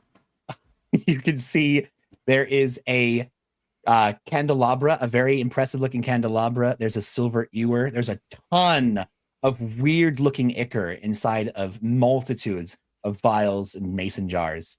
There's a bundle of dynamite, several in fact, tons of military grade weaponry from various technological standpoints. There's a water gun. There is a localized fusion bomb. It's fake. So after being overwhelmed by just half of that, right? Is there anything that looks like it might snap John out of his acid trip? There's a thunderstone. There's a rock. It's a rock you could hit him with, right? It's a glowy rock. Yeah, if the reset button didn't work, I don't know if a glowing rock is the best idea for this formula. Oh, well, there's mean, doses of mushroom powder, which that one is kind of a relaxant. That might either make it worse or make it better. as soon as Riley goes in the bag, Violetta is like, having none of this. This is not happening again. And she looks at Asena and she's like, Miss Asena, do you think you could perhaps see your way to restraining your friend here? He's causing a little bit of a problem, and I would like to get my friend back. Like just like hold him down, or Yeah, you or your dog friend here, or somebody just like hold him in one place. I need to get to that bag. or Or sure. just like if you can steal the bag from him, bring it to me, or I'm getting Riley out of there one way or another. Is Riley stuck? Yeah, John just pulled Riley into the bag of holding. Oh, I mean, it's an action to get out if you want to get out of there. Also, there is a vial of antitoxin in there. There is? There is. There's one. Would I be vial able of to antitoxin. recognize it? Yes, you would. Okay, grab that. that's why he pulled you in. It was labeled. It was very clearly labeled. In case John gets high, use that. In case of accidental mushroom trip. In case of accidental trip. Asena, how are you? What are you doing? What's the plan?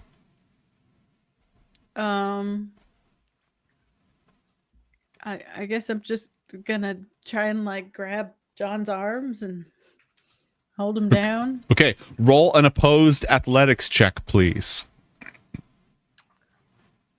Opposed athletics means I just do athletics. Correct. Yes. Okay. Thank God. John is grappled. Violetta's just gonna like tidily step in there, grab the bag, back out again. Like drop it on the ground. No care for like, is this gonna hurt it? Well, don't do that. I would say that Riley has a bag of holding, and you have probably interacted with Riley's bag of holding before. So you'd know you'd really just have to reach in and think about like, Does what Riley have his Wait, bag of holding? I was gonna say, hold on a second. Yes, but Wait I a haven't minute. opened it. Which I think is important. It doesn't matter. Are you serious?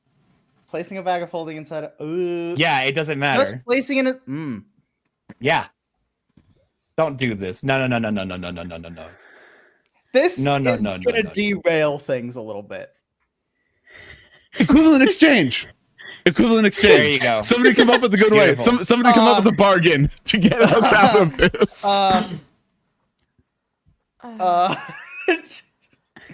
Is there something else? Does somebody have something else valuable? Like, does one of the two of you have something very valuable in your bag of holding that could get blown all to hell? Maybe.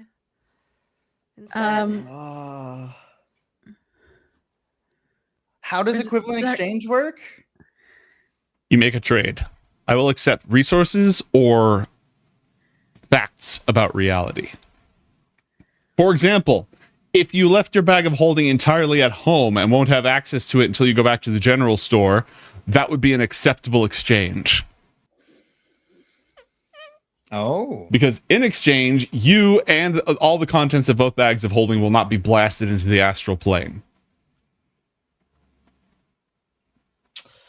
Man, how the turntables. What's in your bag of holding? Nothing that useful. Fine. It's back at my place. Okay. All right. The universe is not destroyed and the campaign can continue. By Thank the you, way, if you chat. can mention you're carrying a bag of holding next time, I'm not going to narrate it like that. It's not like while you were high on acid, you think about that. No, but obviously there's memes and then there's dreams. I don't want to let the memes ruin my dream. All right. So we're back to Violetta having dropped the bag of holding, not enough to rupture it. No, just like Mhm.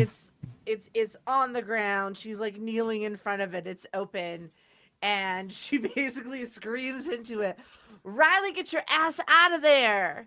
And she'll like reach down into the bag. So I just climb on out and I just like lay on the floor for a second.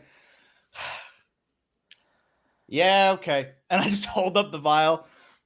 Somebody give him this. Violet will take it from Riley and pass it to Asena. Asena And and then John, look- please roll another set of opposed checks to administer the medicine. What check? Athletics. And John, I regret to inform you, you can use acrobatics. With that roll, it didn't matter. All right. John, you have now consumed the antitoxin. Gloria. Your body is going to have a violent reaction. But as you puke in the river, not the worst thing that's happened to that river today, you realize two truths. One, it's very close to the other side. Okay. Like, they're within 10 feet. Two, if those rocks are removed, it could cause a bigger cave-in. A bigger cave-in, you say. Correct. If they're just removed, then there's a structural problem. So it needs to be shored up somehow. But it's only like 10 feet to get there. Can you see through? No. Okay. As soon as Riley's ready to stand up again, Violet will help him to his feet and be like, "Now, If I I'm never gonna see advise another you- extra dimensional space in my entire life, Miss Violetta, that'll be too damn soon. I mean, I was gonna advise you stay away from him. Although I'm sure if you wanted to part with that bag of holding you didn't bring with you this time, which thank God you did not bring that with you this time. Yeah. I'm sure I could take it off your hands. Well, look, let's think about it later. First things first, John, you got to just 10% more careful next time with what you're consuming out of your bag. I saw a lot of shit in there. You could have just eaten a gun. John just looks up like mess on his face and just kind of and just goes back to retching. Yeah, it seems about right. Anywho, I don't really see a way forward here, folks. I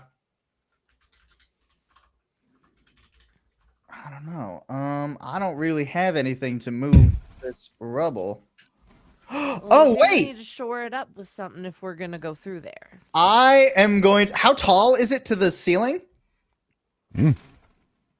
Less than 10 feet. Mrs. Sainer, would you kindly mind holding me up for just a moment?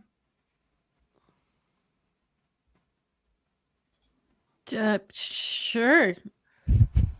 I may not have brought my bag of holding, Miss Violetta, but I never leave home without my movable rod. And I Nice. just chink, click the movable rod to the ceiling. All right. All right. Very good.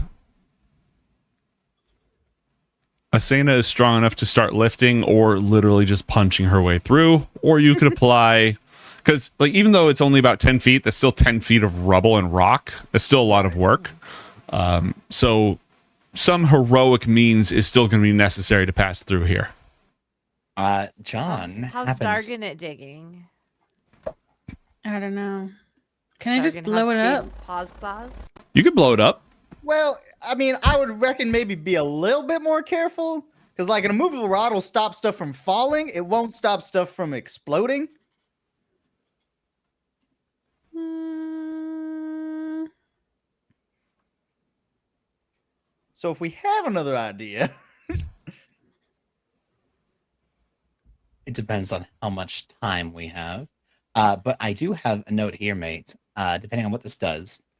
From our awesome inspiration cards, Asena has a boosted adrenaline. Does that give you some kind of increased form of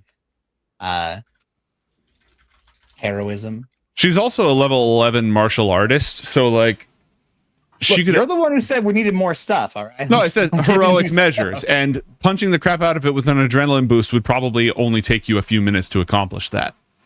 all right, nice. sure, Blowing it let's up do would be that. blowing it up would be faster if more risky. Way more risky. I Yeah, reckon we have a few minutes to be not quite that risky. I would agree. Okay. It takes about 20 minutes of concerted effort to accomplish what a whole bunch More of than zombies. few, but yeah, I get you. But at last, the way is clear. All right. Perhaps a bit of discretion as we gander our way forward. We ain't got a clue what's back here.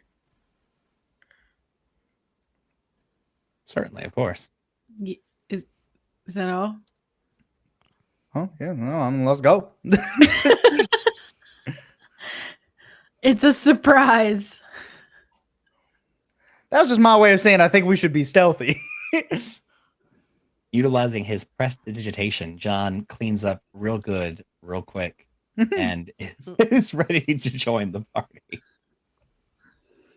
Yeah, I mean, you have 20 minutes of prestidigitation, so you better be able to get yourself clean. I only need 6 seconds of prestidigitation, my guy. I'm doing more than just that. I have to clean some fuzzy purple hair off my tongue and all kinds of glorious, terrible things. All right. Does anyone need any healing before we go in there? By the way, we've got I'm good. 20 minutes to make it happen. No, I'm good. I mean, would, I wouldn't mind some. would anyone benefit from a short rest? It would give me my force of personality back. Do we want to take the I don't extra have 40 any of minutes those. and get at least a short rest for a few of us? I can do you one better if you want. Hmm. If you want a short rest, what about one of these? Catnap. Calm gesture and up to 3. Choice fall unconscious for Ooh. 10 minutes. I like it. Sounds early. Yeah. Sure, I guess. That's spicy. Mm. Okay, Sure, I then. mean, if it's gonna take Asena 20, right? Mm-hmm. Yeah. All right, you burn the spell points, and everyone who's sleeping, you can go ahead and gain the benefits of a short rest. Cool. I'm gonna roll a hit die here. Wait, I thought you were past fully healed. You don't need it. do you? I'm past my normal full HP. I still have another 12 that I could get from Hero's Feast. Mm-hmm. But I don't. Well, I mean, I just figured since it was 3 creatures. I mean, if you want to target like Dargan it's or okay. your cat or something, that works too. I don't was super going need to, it. but you know what? It's okay. Let's do Real Dog, Riley, and Violetta. That's good. We'll do. Do you that. not need it? I may have been throwing Wow, up rude.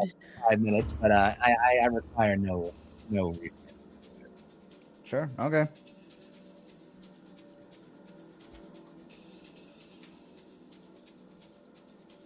And then I can go ahead and top off Asena. I'll give her 10 points of healing with the Blessed Halo. One of you Thanks. has a healing potion in You're your very welcome. pocket, thanks to chat. Nice. Nice. I've already got a couple healing potions, so I don't need it. Yeah, me too. Well, you might need it later.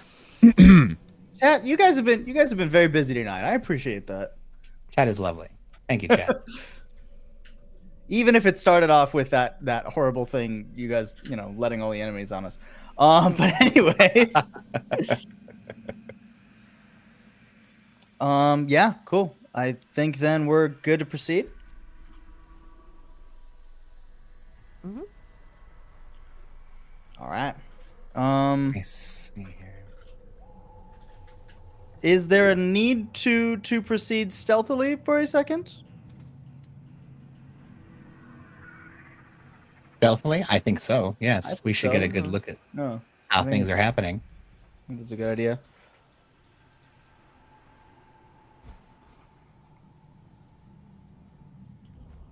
If you would like to proceed stealthily, please roll stealth checks. Ooh. I get advantage because of my booties. Ouch. Booties. Monk. Wow, still not great. Familiars and pets, please also roll. Oh, right.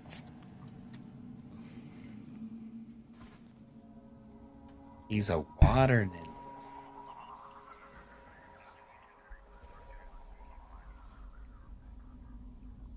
That'd be a stealth check. If you don't have it on the character sheet, just do large number. Jesus. Yeah, John and the cat do be stealthy. It's important for doing investigation stuff. Exactly. Jargon. Wow. The dog do be stealthy. Wow. All right. Your group stealth score 1, 2, 3, 4, 5, 6 is 19. Nice. Not half bad. That's not half bad at all.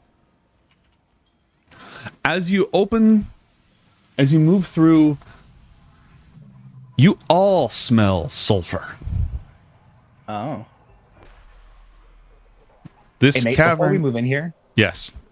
No, never mind. You're good. Go ahead. This cavern is different. You can see that the train tracks just sort of end. There's a massive hole in the middle of the floor. You haven't moved all the way in to see fully what this place contains, but you do see an eerie green light emanating from below.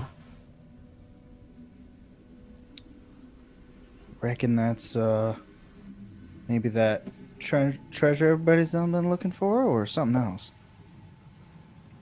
That's entirely possible. Well, no sense sitting here. Very true. Only one way to find out more. Riley's just gonna inch forward a little bit. Riley, do you have dark vision or a light source? I have dark vision. Okay. Let me make sure that is on. 60 feet? Yeah. Okay, there we go. Perfect. Just gonna kind of hug this wall for a second. There's something sparkling gold, even though it's surrounded by eerie green light. Huh. Hey, mate. Just Yes? just on the the just in cases of things. As we move through this space, I'd like for us to put this minecart like right up against it, fill it with rocks like it's currently being excavated, and John's just gonna, whenever he can manage it, he's gonna drop minor illusion here to make it look like this is still very much blocked. Okay. Riley has proceeded into the rest of the cavern.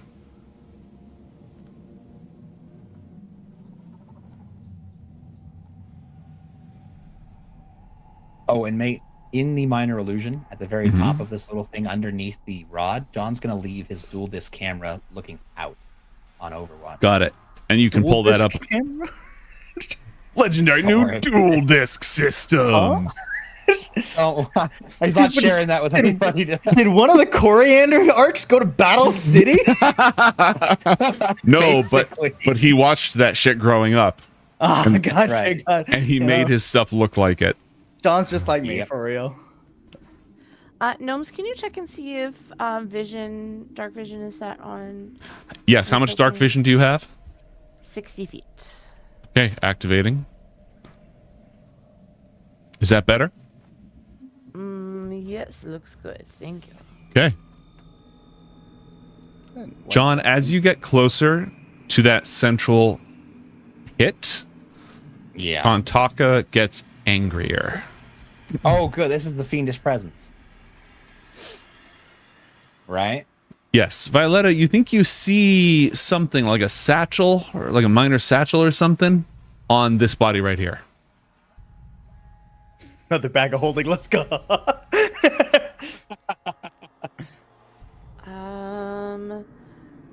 Yeah, before I go in there, I would like to just make sure that nothing looks really sketchy or like a rope, some kind of rope trap is going to snap up and hang me from the ceiling in a net or... Okay. Roll a perception check. It's only investigation if you can like get up close and personal. Actually, perception. Okay, my investigation's no good, so... Okay.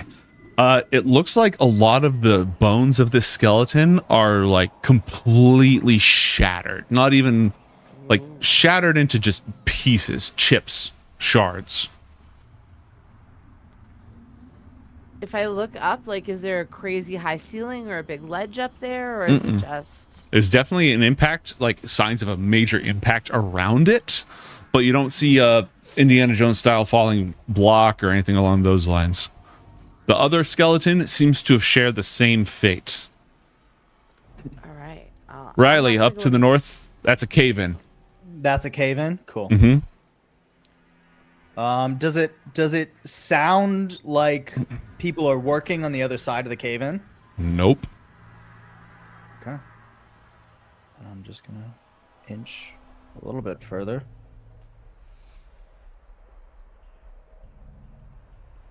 And it doesn't look like there's been any activity around here as of late. No, this looks completely deserted, although there are glowing crystals in the side of the wall. Doesn't look like that pickaxe has been there for a long time. And this glowing crystal doesn't look familiar in any sorts, right? I don't know what kind of crystal it is. Do you have nature? Am I proficient with nature? No. Well, make me a nature check. This is something you might know. Moink. Oops, I rolled with advantage. Ignore that. That's fine, we it's take the terrible 7. anyways. It's Yeah. terrible anyways. Yeah, it's not familiar to you. Okay. And does this just continue on? It looks like. Follow it. See where it goes. Oh god, I don't want to get too far from the group, so I'm actually gonna come back. All right. If you head back this way, Violetta will point out to you what she's seen in this room. Cool. Well, have you seen anything hostile? Might as well investigate, huh? Yeah, I mean, it looks like whatever killed these folks was pretty intense, but I mean, I don't really see any sign of anything. I just didn't want to go in on my own, given everything that's happened today. You know, I can't blame you for that one. Let's scoot on up here. And mate, a couple points. John's dark vision is 120, not 60. If you want to update that. Okay. Upgrading. And that fiendish presence we're feeling from here, what does this look like? Is it a giant sparkler in the middle of a pit? Well, how Or close are you what are we getting to the seeing? pit? Well, that depends. What am I seeing? At that distance, it's just a golden gleam. A golden gleam, you say? Mm-hmm. Okay. And how bright is it emanating from the pit? Can we It see is it from? very, very bright, but the light doesn't seem to hit anything. Like, you mean there's nothing's being illuminated? Is that what you're saying? Yeah, like the light doesn't really illuminate much, even though it's very bright. Almost as if it was like an illusion. Like it looks like it's bright, but it's not actually giving off any real light. Yeah. Okay. John is going to not use his own eyes and take his camera Mhm. and have it just peek over the side real quick to make sure that nothing horrifying that would break one's vision even like lingering down there. Nope, nothing of the sort. What do you see by looking through the camera? How far does the camera have dark vision? You know what? That's not a thing we've really gone over a whole lot, but I'm assuming. Okay, whatever a camera on could do. analysis, that's gold. Okay. How is it being illuminated, though? The source of light is not obvious. There's no evident source of light. All right. He sends the camera back and kind of walks over to Asena. Okay, so apparently sources say that's gold in them there pits. And Asena, I want you to know, and he kind of pats Krantaka, who is sheathed within his holster. There's a fiendish presence coming from down there. Oh, Yeah. you wanna go kill it? Well, I definitely don't want to invite it to tea. But I think that whatever. How unfortunate. Yeah, there it is. And before we get into that, I want to catch up with Violetta and Riley, who, as you get closer to the this shattered skeleton carrying a bag of holding, every time you blink, the shards of the skeleton have moved. Not like weeping angels where they're getting closer to you or something. It's just like they're in different positions. Does it look illusory? What would illusory look like? Translucent, see-through once you've seen through it? No. And Does it's just that like it's like still like slideshow, like close, Mhm. open, close, open, no flickering or Is the way it interacts with the ground not necessarily accurate, right? Yeah. Like the way that the bones like seep in, or Yes. should be seeping into the ground. That doesn't look necessarily real. They are clipping from time to time. if I just want to pull out my little hairpin Mhm. and hold it out with a light source shining at it. Do the bones cast a normal shadow? As the light source gets close to it, the light source starts to flicker and dim. Oh. I'm gonna real quick, Miss Violetta. Maybe you should back up a minute. I've got an idea. Yeah, I'm gonna take a little step back here. And I'm gonna use my tiefling ability to once per day cast invisibility on myself. Okay. And then I'm gonna try and get closer and inspect this a bit more. Violet Okay. kind of mutters under her breath, like, always damn unnerving when you do that. Oh no, I don't want to kill Riley. Is there an invisibility like Ninja. Use the ninja. the ninja one? Okay, cool. Then I will get right up to it and take a good look. Does Okay. the bag of holding look real? The Or is bag it of holding also- is unaffected. Okay. Interesting. And there's only something on this skeleton, not that one. Yeah, there's only an object on this skeleton. Okay. But they both have the same kind of properties. You can only really tell at this distance. Okay. Now that you're closer, the dust on the ground is also changing. And it all, when you're this close, it's no longer slideshow mode. It's like like static, Oh. but the particles are staticky. It's not obvious until you get very close. I'm gonna take a step back for a second. Mm-hmm. I'm gonna take some rope out of my explorer's pack and I'm gonna tie it into like a little lasso. Because I imagine Riley would know how to do that. Oh, 100%. 100%. And I'm gonna try and just grab the bag of holding with the now invisible lasso. Okay. Roll a proficient dexterity check. If you're proficient in acrobatics, roll that. I am not. All right. We'll do it live. All right, so let's just do /R 1d20 plus proficient dexterity check. Yes. Yes. You're absolutely proficient with lassos. Dang. Howdy. 27. Okay. You land on it and you snag. Oh, bless you. And for a brief, did that not mute? No, you're good. I just saw No, it. just Okay. All right. Cool. Just word me.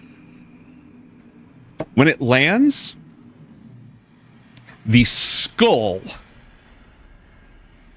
bites it, but it's not a little. It's more like it keeps changing locations and it's screaming silently. Bites the rope. Yeah, and as soon as you pull back, the skull is back exactly where it was moments ago, like it never moved, but there are fray marks on the rope.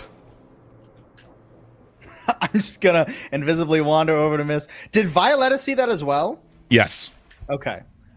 it bit Well- nothingness, just air.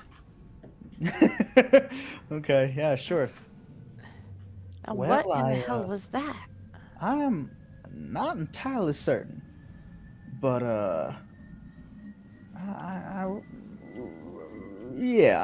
reckon it's a good thing that we maybe just leave that one be. Yeah, And- I feel like maybe we should consult our resident magic friend about that. Yeah, let's go see what they're up to. By the way, they're kind of looking at the important thing. I mean, this could be important as well, but I do see your point. And as the two of you re-enter the room, there is a blast of heat Oh. from below. I And- repeat, whoa. You hear John and Asena muttering to each other, and then you hear an enormous voice. How unfortunate. It came from below. What do all of you do? Do we see that? Miss Violetta, stay with them. And I am gonna try and I am anticipating a fight coming, so I'm gonna try and just maneuver around so that we have two angles on whatever is about to go down. Okay. Yeah, Violetta's gonna head down this way. Maybe not as close to the edge as they are. Maybe more back here by Dargan. And in like a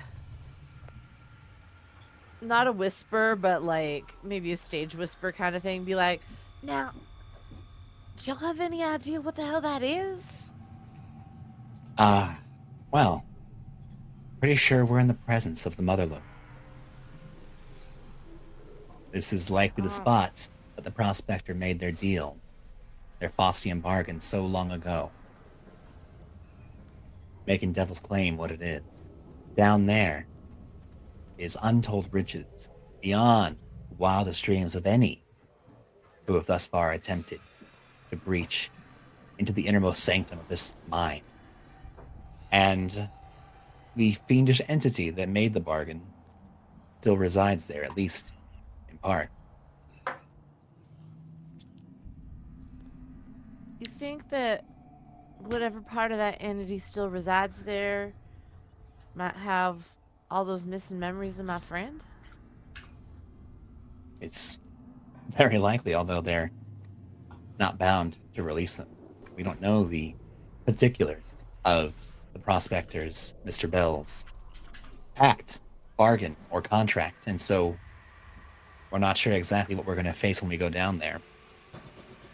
I mean, for me, it's worth a try. With everything we read, that Prospector and I might sound like we might have been mighty important to each other once upon a time. I beg your pardon? And something rises from the depths. And as it rises, you can hear the clinking and scattering of a torrent of coins. You can see the golden light getting closer and closer, as if the mother lode, some untold trove, was rising up to meet you. Mate, Mm-hmm. during this time, John's going to take out one of his tiles, Mm-hmm. and he's going to use his greater, it's not called temperance, where is it? His greater angelic seal, Mm-hmm. in order to set up a, where is it? Oh, there's so much stuff to look through. Here we go. Greater seal. Starting at level 10, you can empower the angelic seal to greater effect. If you choose a warding seal for the next hour, the creature that fails against the saving throw takes 66 radiant damage, automatically fails further saves against the ward during this time. So John is going to use the warding seal, where he is going to place a warding seal to protect this area. It can be placed on the ground, the floor, or similar solid surface. He's going to go ahead and place it on the ground in front of him. And once activated, it creates a spherical boundary in a radius of 30 feet, or surrounding a small building or series of rooms similar to a 22-foot cube. And aberrations, fae, fiends, and undead cannot physically cross the boundary, cast spells, or project their abilities through it unless they make a successful charisma saving throw. So here's what I'm going to do. I'm going to give you control over this magic circle that I'm about to put on the map. Uh-huh. And then I am going to let you park it. All right. Ooh, it's pretty. Ooh. Right over the pit. Okay. What's the DC on that? As a DC 19. Okay.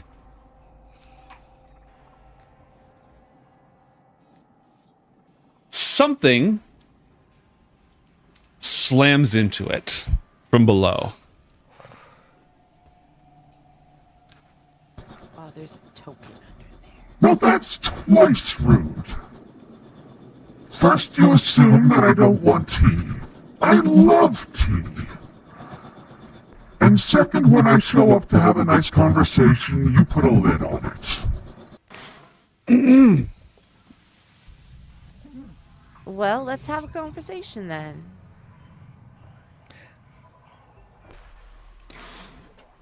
What, like this?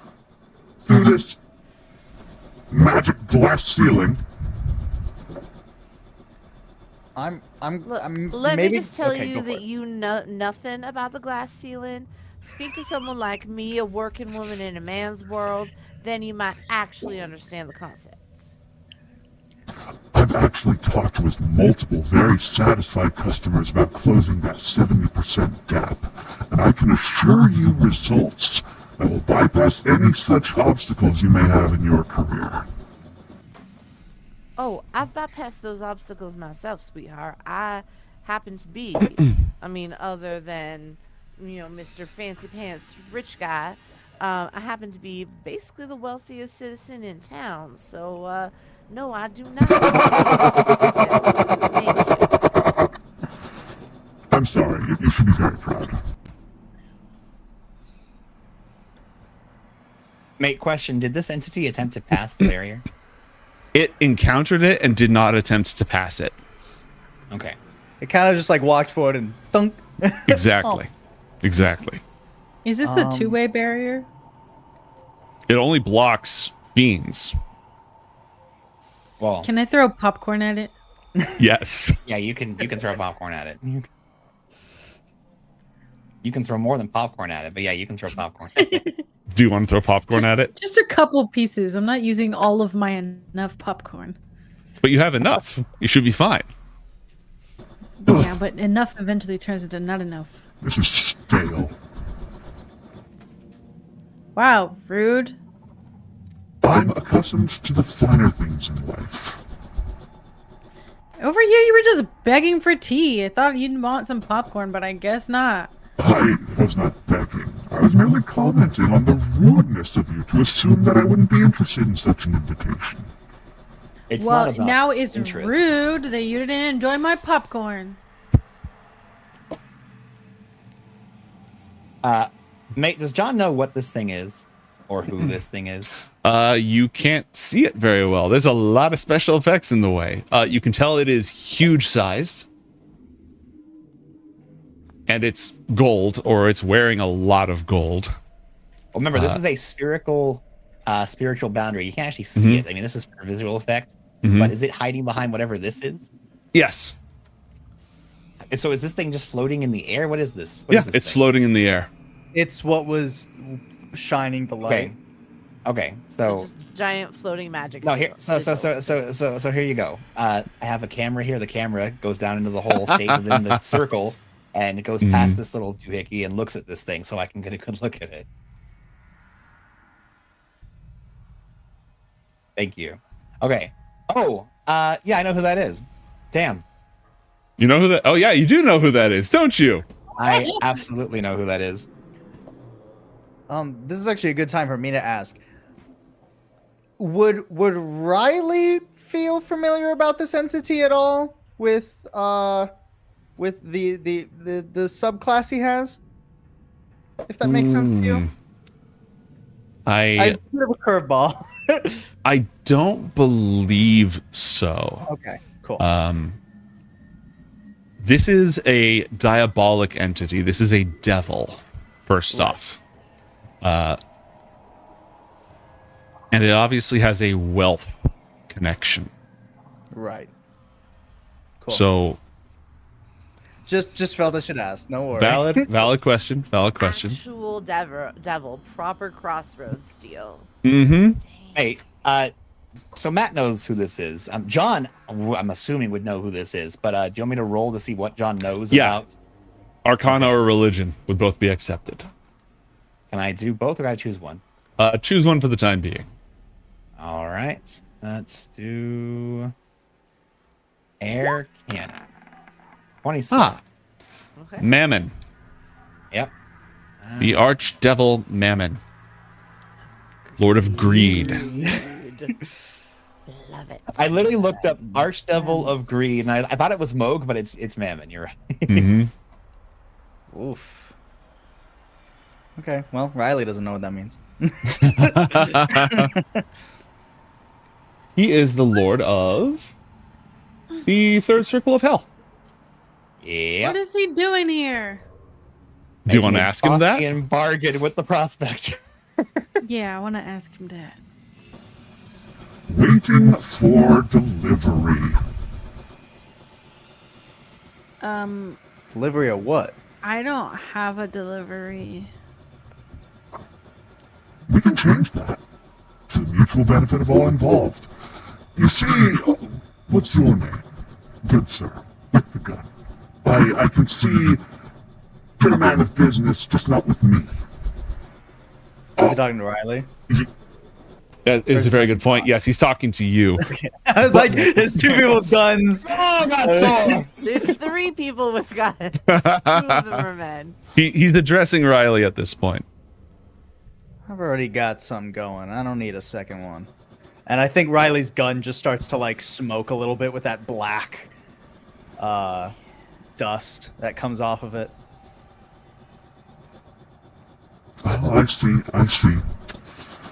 Well, I can tell that 2 of you have the unique odor of this lovely town on you. And I recognize one of you. He grins over at Violetta. You recognize me. Oh, yes. Perhaps not personally, but through a mutual acquaintance. Former mutual acquaintance who, perhaps due to you, I do not remember any longer? Quite right. And the conditions for the restoration of that particular piece of collateral have not yet been met. And just what are those conditions? The completion of my contract with the individual you all refer to as the Prospector. Well, I don't know if you mean, got the we- news. He's been gone quite a while. That's just the problem. If he was gone, this would all be left and done with.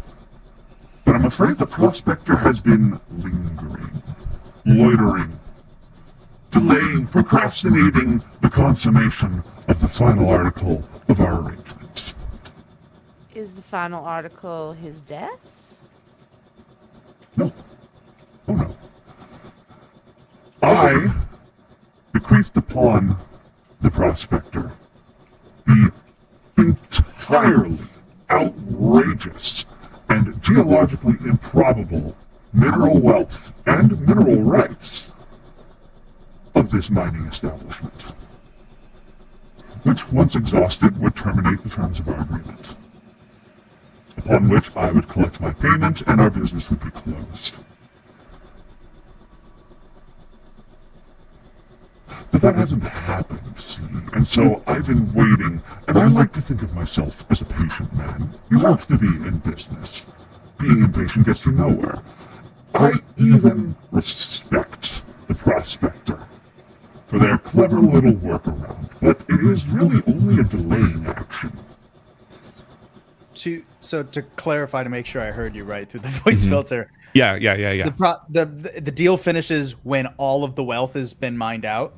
Well, like a percentage, 99.9 or whatever percent Right. of the wealth has been mined out. Got it. And what were to happen upon completion of this deal? I would collect my payment, and the Prospector's claim would become expired. And your payment is the stereotypical soul, or? Well, I don't think I want to reduce it like that, but yes. An exceptional one, that one. Well, it will be a magnificent addition to my collection. So, where are they then? Just in some sort of limbo, like not ready to die until all of this is out of here, or Can't die. can't die? Can't die. Can't die, can't live, lingering and loitering in this lovely little town. So you mean he's here somewhere? He went walkabouts very recently. Made quite the racket. That was. Damn, there's nothing familiar about him to me, but I guess you know that. The crier? Sounds like. So, do you know where? Do you know where he went to after he made his way through the town? Nope. I can't imagine. It's not like their business on this world is that important anymore. What does all this have to do with Rafus? Well, maybe it doesn't have to.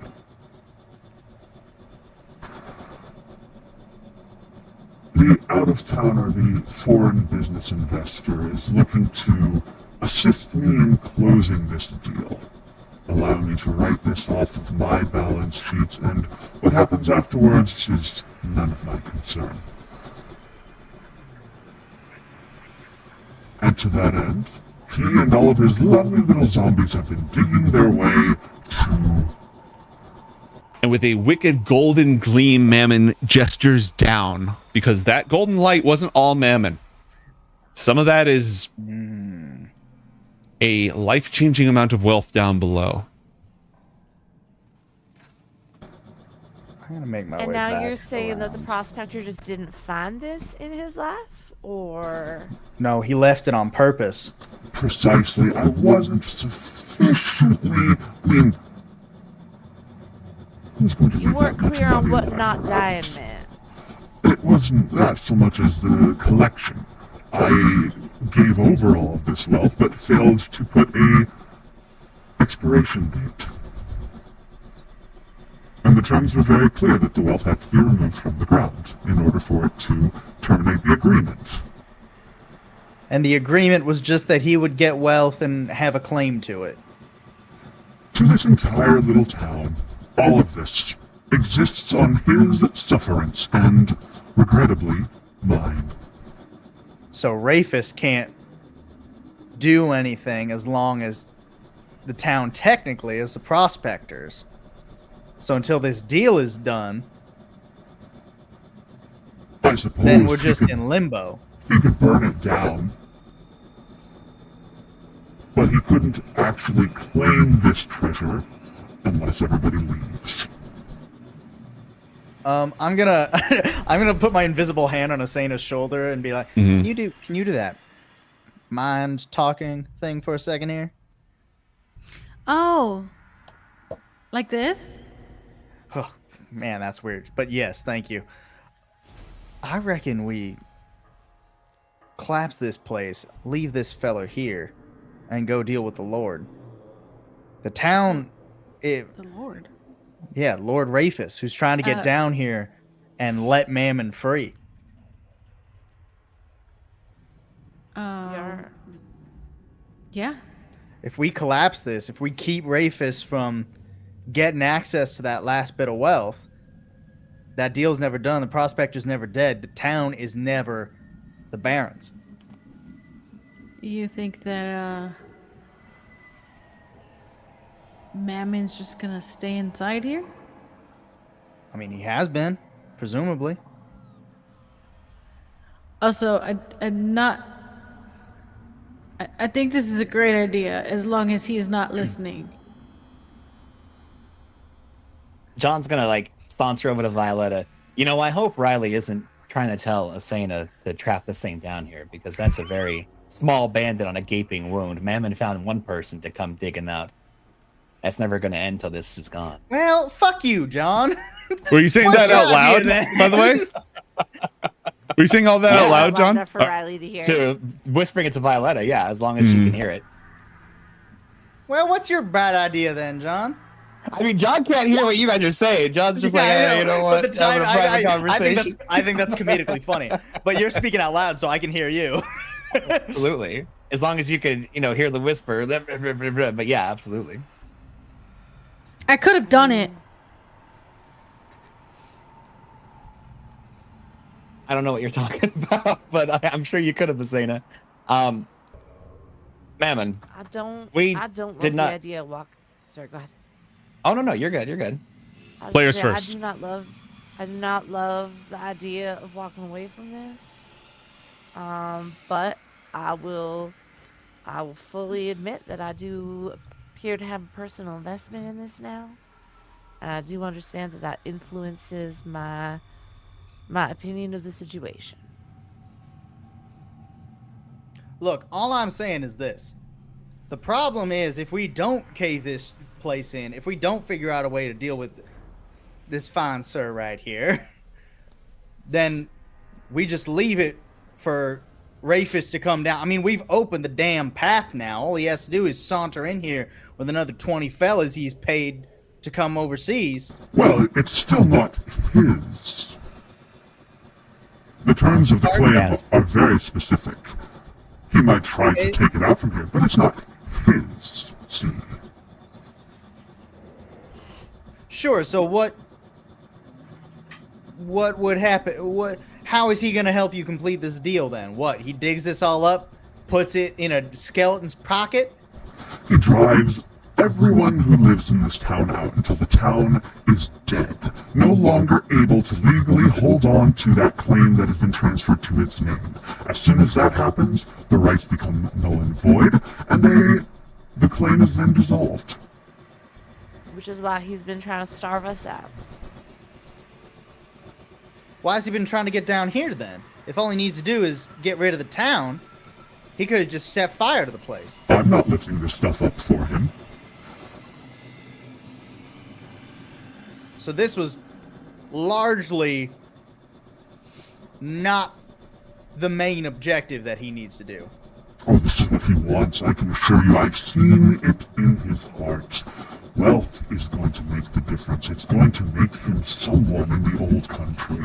Amidst all the wars of these vampire barons and ghoul emperors, when Lord Elias Drayton returns from overseas with a king's ransom, he will finally be worthy of that name.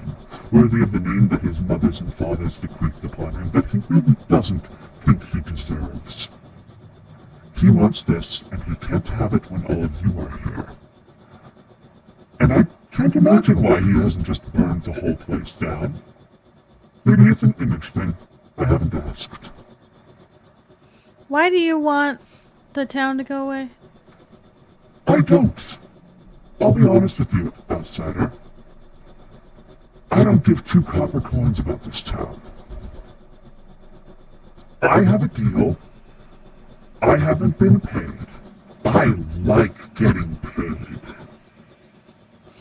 I mean, hey. So what do look, you want? We all been on net 30, and it comes around to net 45. I We're get that talking like part. net 90 years at this point, man. What the hell? Look, at some point, though, you just gotta walk away. They ain't gonna pay you. Oh, that's only when when you have less financial and legal leverage. That's true. That is a position I am more familiar with. What do you wish we would do? Well, you see, that is an interesting bit. I'm sure there's a way we could work all of this out that would be mutually beneficial. Yeah, do you want to tell us so that way we do the opposite?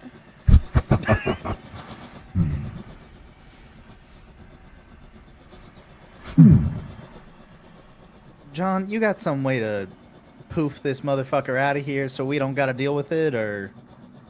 Yes, you Oh. can take the claim the town has over it and make it null and void. If you require the money for one reason or another, you can fight the Baron until both sides die, or you could simply give up your claim.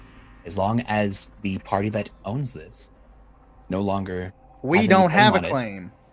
The You prospector do. does. The prospector gave his In care claim of the over the town. devil's claim. As long as the town still lives, the claim is active. But if the town is no longer, there's a few things you can do. As long as devil's claim as it is now remains, it is party to this bargain. However, This is people's homes. I'm not gonna ask them to pack up shop just because this big fucker decided that he had a deal with some asshole who's nobody even remembers his name. Riley, at you're this missing point. the points. It's just a name, the prospector, the Lord of Greed, the Motherlode. These things are just names, part of a contract. As long as the town remains devil's claim. So It's what, we very just simple. rename the town and that's a loophole? It's not as simple as that, but yes, a ceremony, just like you do when you rename a ship. If you rename a ship and send it off by breaking the champagne and having the ceremony, it's no longer HMS whatever the hell it was. Now it's HMS, you're out of a devil's bargain. Or, But the claim Or- does have a name as well. The same name.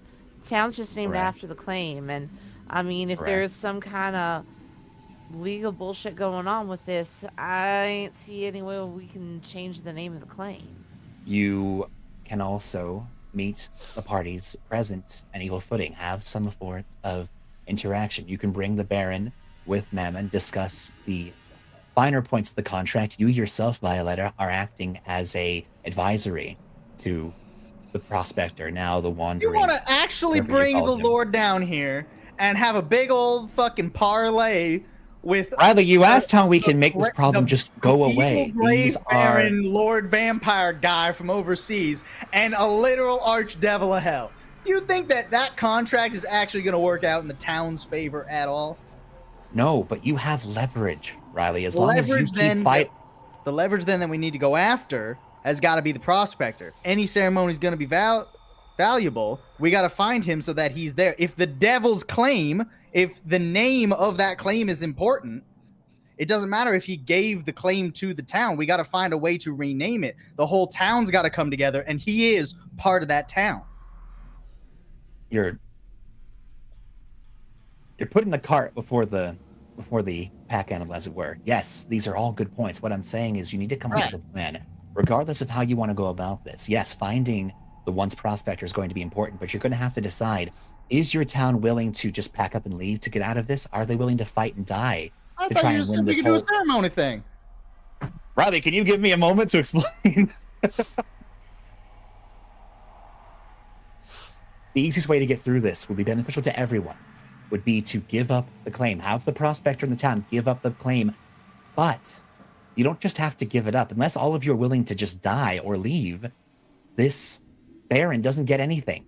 But you can make a deal. This is the two-faced Lord of Hell. They want to get through this as easy as possible. They don't care about you. They don't care about this money. They don't care about that Baron in so much as they can help them. Right. So we're right up all onto the same page here, John. That's what I'm saying. All the way up until the point where after we rename the claim, I don't think we got to deal with this fucker at all. We just got to deal with the Baron. Exactly. And so if you can make a deal with the Baron, he takes, I don't know, whatever. He takes half, you take half. He goes on his merry way, and your town can flourish once more. However you want to work this out. But regardless, you can't just kill the Baron, because this guy's going to find a new Baron. There's always a new money-grubbing capitalist that's going to come in here and kill your town. You have to resolve this one way or another. That's what I'm saying. We're 90% The Baron of the way onto the same page here. I ain't gonna sweat the details at this point. The first thing we gotta do is go out and, I guess, nullify the claim in that sense. To do that, you'll need to recover the prospector. You'll need to either make a deal with or destroy the Baron. And you'll need to settle this claim, take all the gold out of here. That will get rid of what happened, and the prospector can go to whatever reward is waiting for them. But they can't All right, linger well, any let's longer. start with Bemin step one and see how we're grins. feeling afterwards.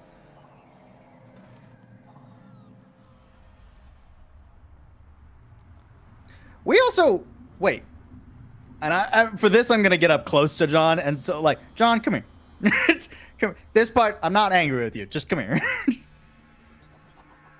And I kind of like to walk away. Taking a step at all. John's staying right here. I need to ask you a question, This is John. an infernal archdevil. Do you think walking away from him is going to help?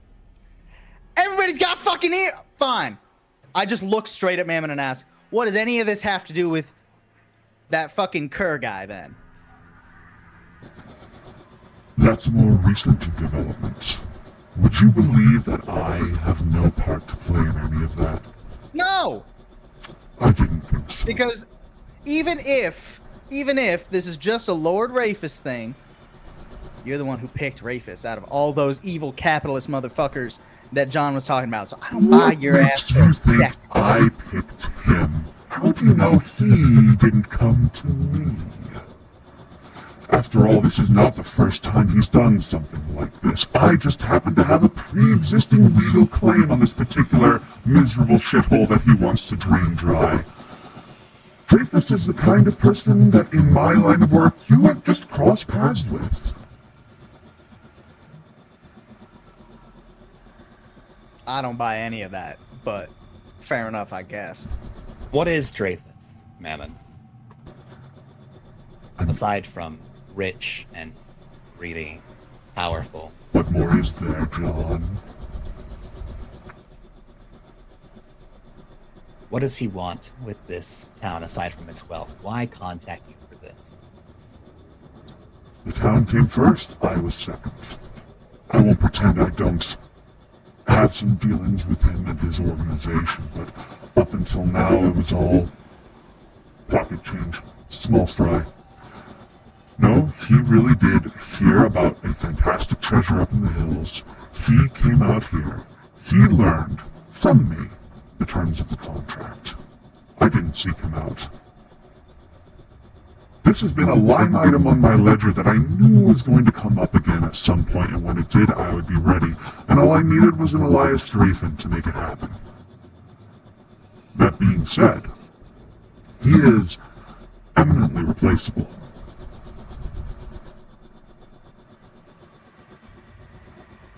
And what of the new outsiders? Obviously, things have now been sped up. The timetable, everything is just kind of very coincidentally falling into place. How is the Violet Flame helping you with this? You get just as much by sharing the bargain and what your plans are with us as you do with Dreyfus. We're trying to resolve this just as much as you are. I know this is hard to believe,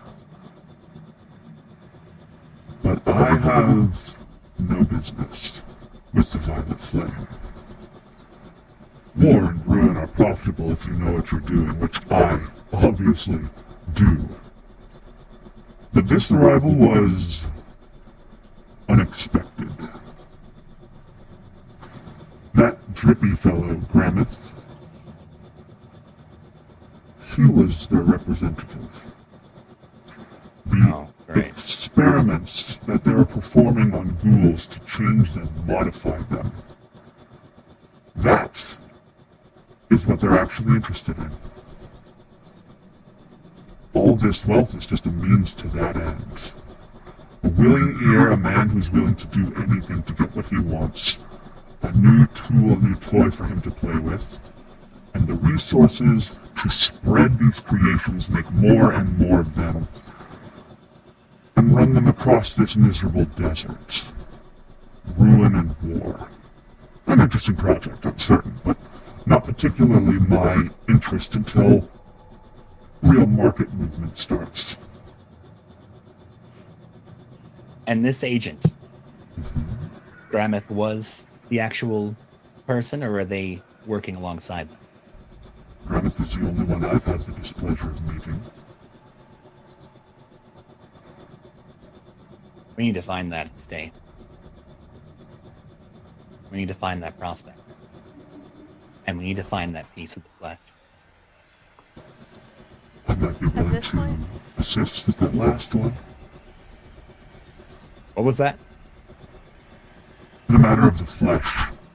I'm sure I could assist in that matter. As long as it's... Why? Because it's beneficial to me. I have At no... this point, Go ahead. I've talked a lot. at this point, Violetta's kind of sat down on the floor, honestly, and she's just kind of like thinking over a lot of stuff. She's like, less confidence in her voice at this point, certainly. I have another question for you. Of course. Why did my memories and the memories of everyone in this town who knew the prospector have to be a part of this deal? Why weren't we allowed to know this?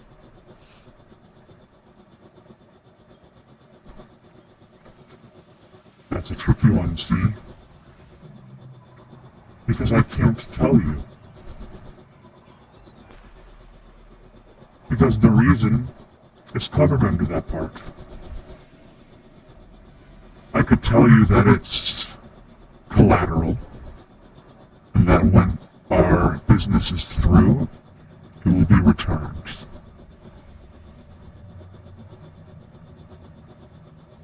So, if this deal goes off as you want it to, all those memories get flushed on back in? Quite. And He said could, by the way. was it your idea or was it his idea for these memories to be a part of this bargain? Mammon just smiles. Guess I can't Violetta tell you looks that up one at- either. Violetta looks up at Riley and says,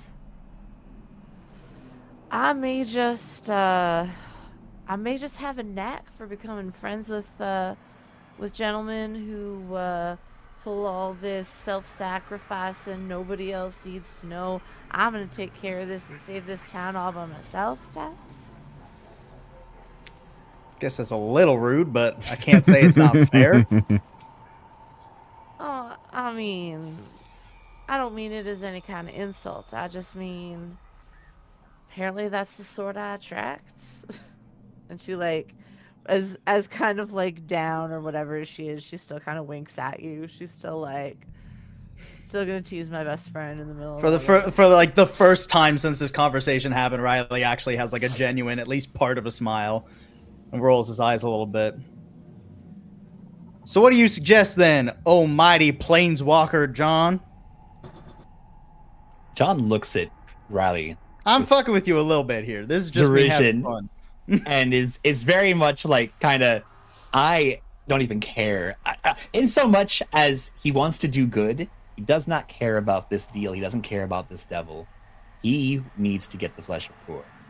And from what he's realizing, to get to the bottom of his mission, he needs to go to that estate because he has to find out what Gramith knew. Whether Gramith was just an agent of Yachak or was the agent of Yachak. Because if they killed the agent of Yachak and didn't get anything, that is not good. However, John's making a plan, and you said it, Riley. We need to find the prospector. That's number one. That town crier that's been wandering around, that is the cornerstone of whatever you decide you want to do with this deal. But regardless, do not trust anything this being tells you. They are only sharing information in so much as it can benefit them. They are literally a two-faced, venomous snake. And anything that they say is going to be poison. Do not accept any bargains they wish to make with you, and do not believe anything they say, or even if they are telling the truth, it's only in so much that they can benefit themselves and not you. Do as I say, not as I do, John? We need He to said it, wait. not me. Violetta looks up at John and is like, I mean, that's about easier for you to say when your past and your memories and all that, the future of everything you've ever worked for is not up in the air and potentially in the hands of this. Correct. You're exactly right. I don't have the stake that you have in this place. However, I do want to help you. And we can do that by resolving this deal, however it shakes out. But we need to find the prospector, and we have to meet with the Baron. Whether we destroy him or work with him, this is going to end with either the town's destruction or his, or a blending of the two. You're going to have to see eye to eye, or you're going to have to kill each other. I'm willing to do whatever it takes because there's nothing more important to me than this town. First things first. Wrap up your business. If you need to get some info about the flesh of a devil and want to indulge in this here individual, I ain't gonna stop you, John. That's your business. Oh, we're not indulging. We're leaving right now. There is nothing this thing can say any further that's going to help us. That's the first thing you've said down here that I actually liked hearing coming out of your mouth. What? I didn't do it for you there, Riley. I know where it is. I'm sure Tell you us do. then. Didn't you say it'd benefit you? It would. I won't even include any souls in the deal. How about that? Seems Yeah, like you you're didn't overplaying your hand a little say. bit here, man. You didn't say it was gonna be a deal. If it's not in writing, is it even real? You go You ain't gotta. find the Look. prospector, talk to the Baron, see where all of that gets you. If you'd rather do things the easy way and get fabulously rich in the process, you know where to find me. Look, you gotta know when you are holding out for too much there, man. If them finding this flesh or whatever, fucking whatever, would help you, it's stupid to let us walk away just because you got greedy with it. And Riley's gonna turn and leave. All right, all right. And the rest of you? Yeah, Violetta's gonna go as well, kind of like shaking this off of her as she goes. This very, very larger than life woman is not right now. She's. Some people might still not notice it, but I mean, Riley will for sure. Riley will never have seen her like this before. She's shaken. She's shaken. I think as Riley's leaving, he maybe sees like a latent stick of dynamite sitting somewhere, stops, but then keeps walking.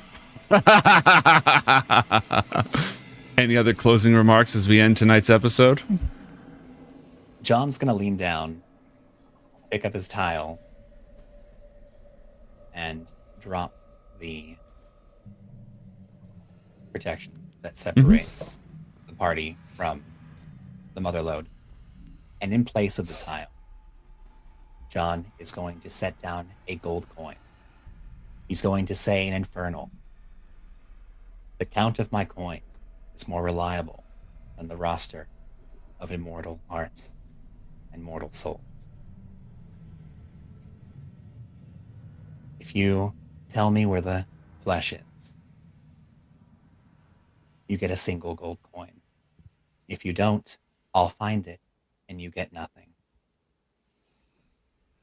What'll it be? One more coin to add to your collection, or the knowledge that you've inconvenienced John Karma?" It's like your friend said. You've got to know when you're holding out for too much, John.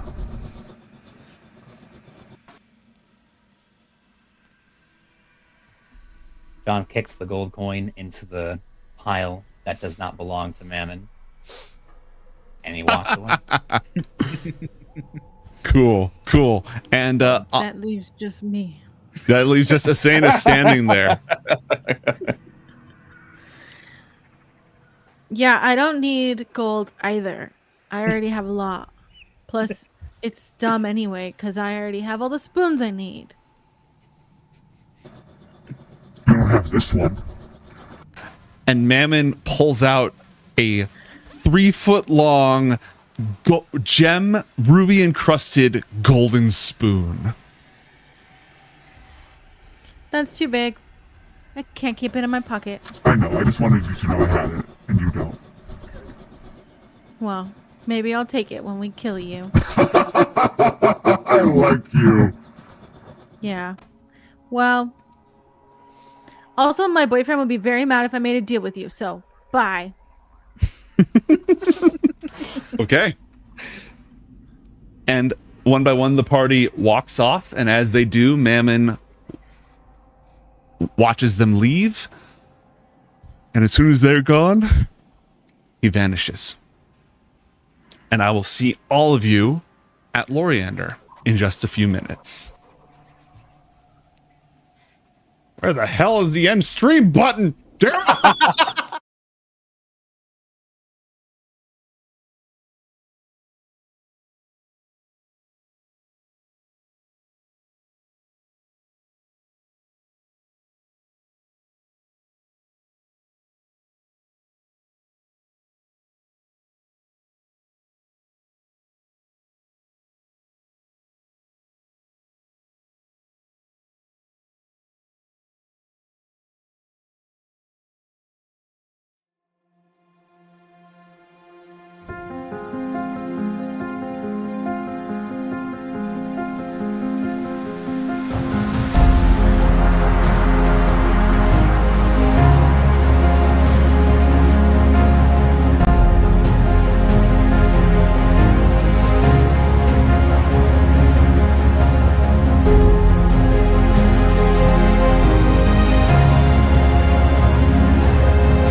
and welcome to Loriander, the show after the show, where the dice keep rolling and the stories keep flowing.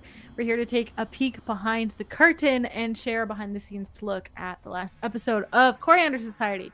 So, if I can get all of our cast and DM to roll a d20, please, to start our initiative order. I forgot this is how we start because we've been out a month. I gotta boot up Roll20 again. Can I roll a 1d52? That would be nice. Yeah, 1d50. Yes, actually. I'm not in charge. You just decrease your chances of going first. Or- And chat, if you have any questions for us, this is your chance to join in on the fun and get anything off of your chest.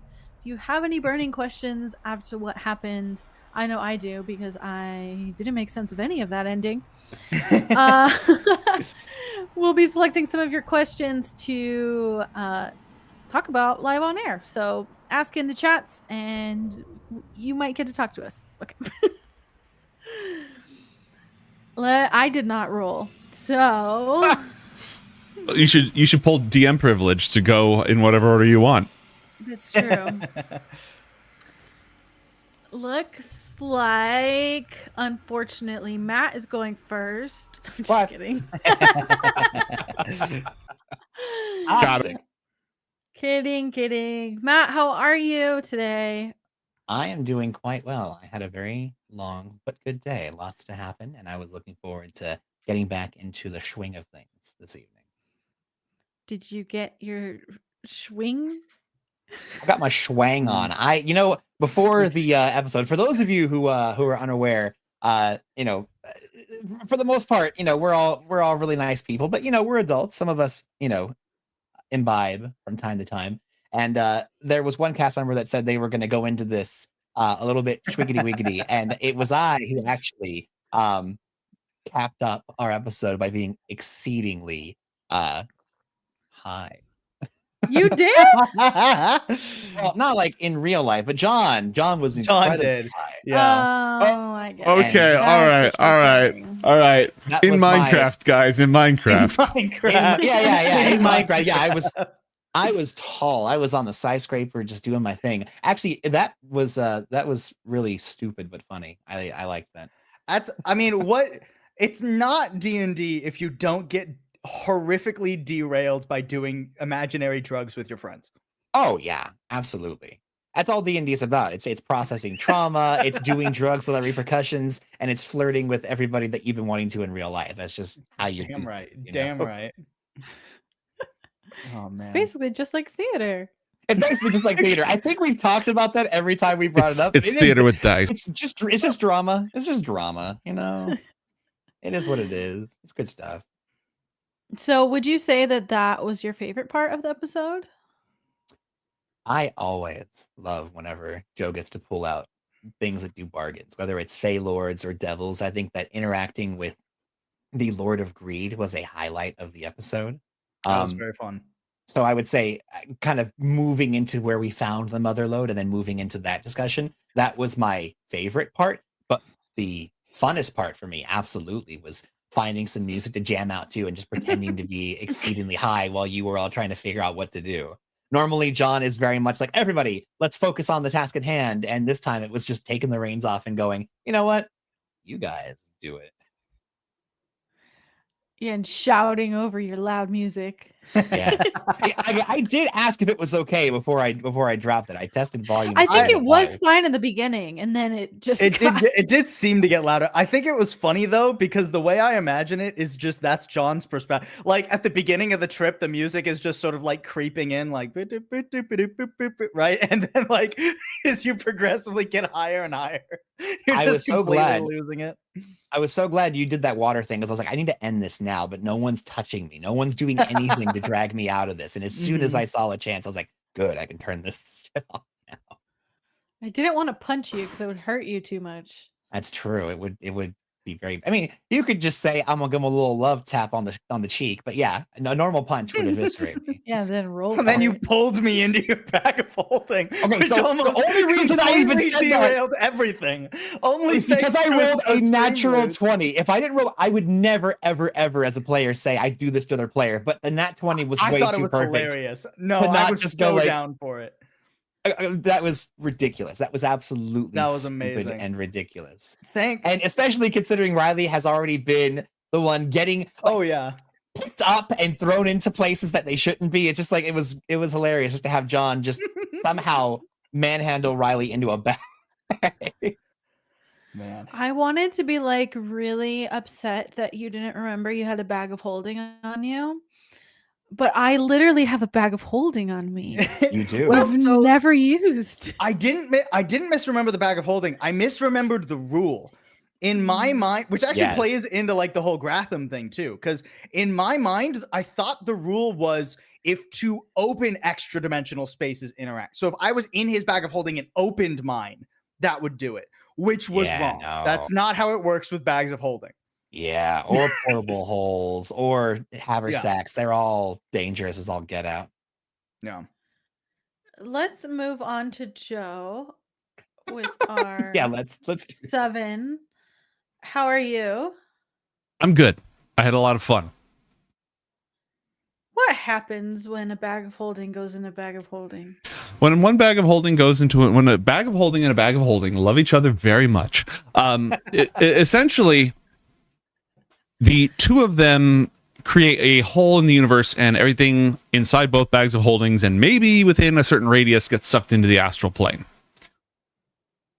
It was basically there's lore reasons why like a secret world within a secret world are problems, but mostly it's to prevent people from doing like this one bag contains the treasury of an entire kingdom, because it's literally just full of bags of holding, which are full of bags of holding, and if you go far enough down, it's gold. So it's just to prevent a Matryoshka situation. I don't think that would be very bad for us. We'd just go into the astral plane and Clean up.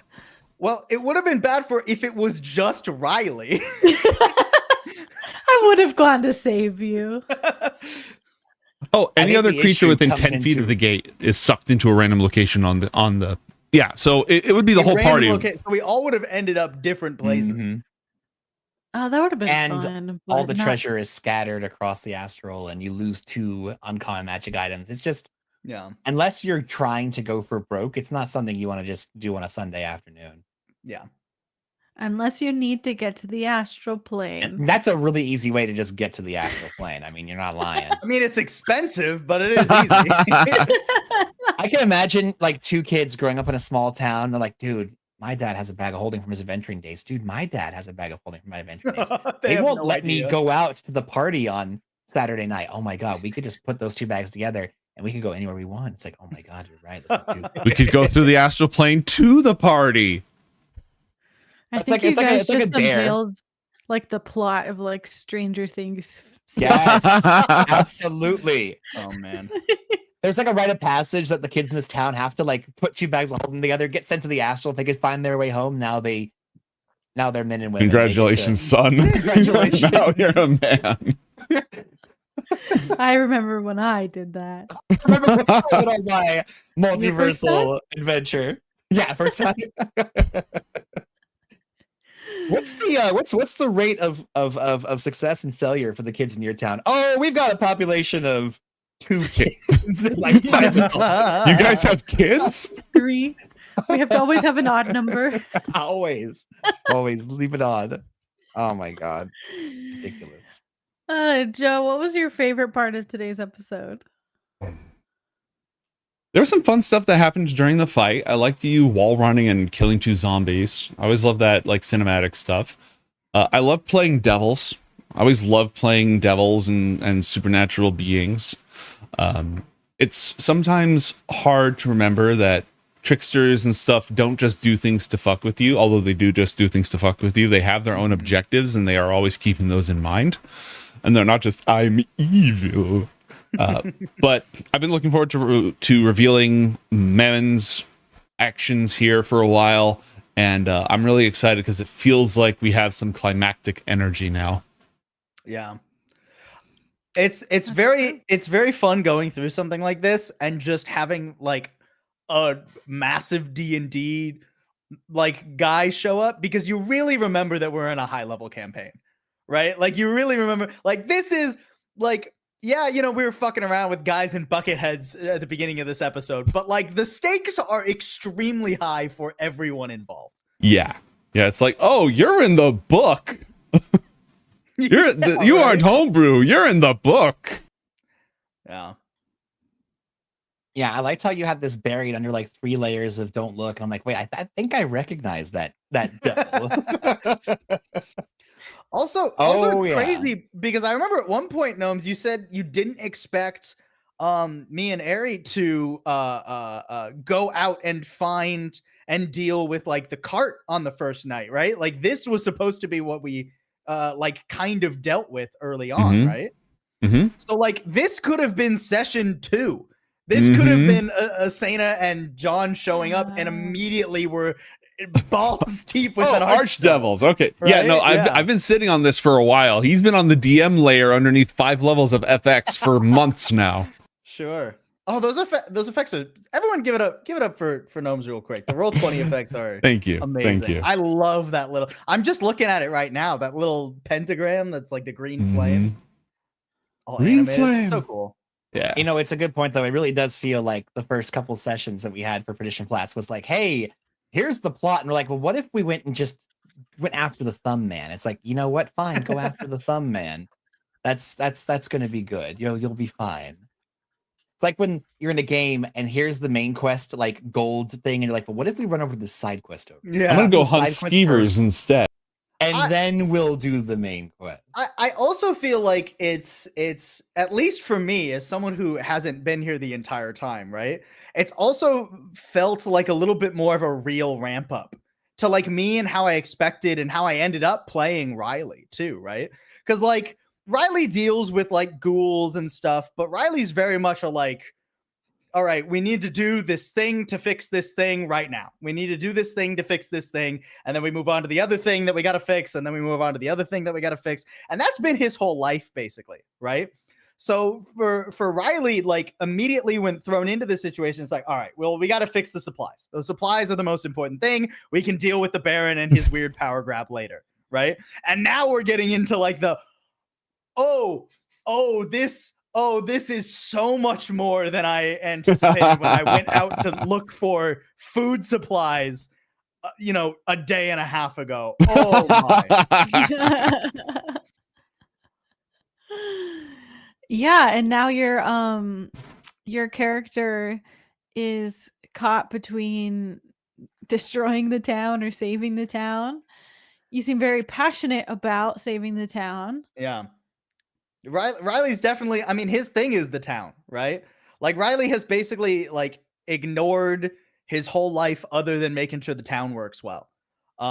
Because, in his mind, nobody else other than maybe, other than obviously Violetta at points really has bothered, right? Riley's a people's person. Riley is hey, you are standing right in front of me. We got to make sure that everything is like okay with you and everybody I can see, right? So to move to this like interplanar, like, oh, we're dealing with gods and archdevils and all of that. Like, I think that's why, Riley ends up butting heads with John at the end of it there, is because as far as Riley's world really exists, it's this town is real and everything else he just knows is there.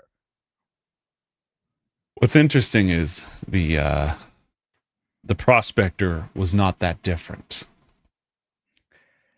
That is very interesting. It's a micro versus macro thing for sure.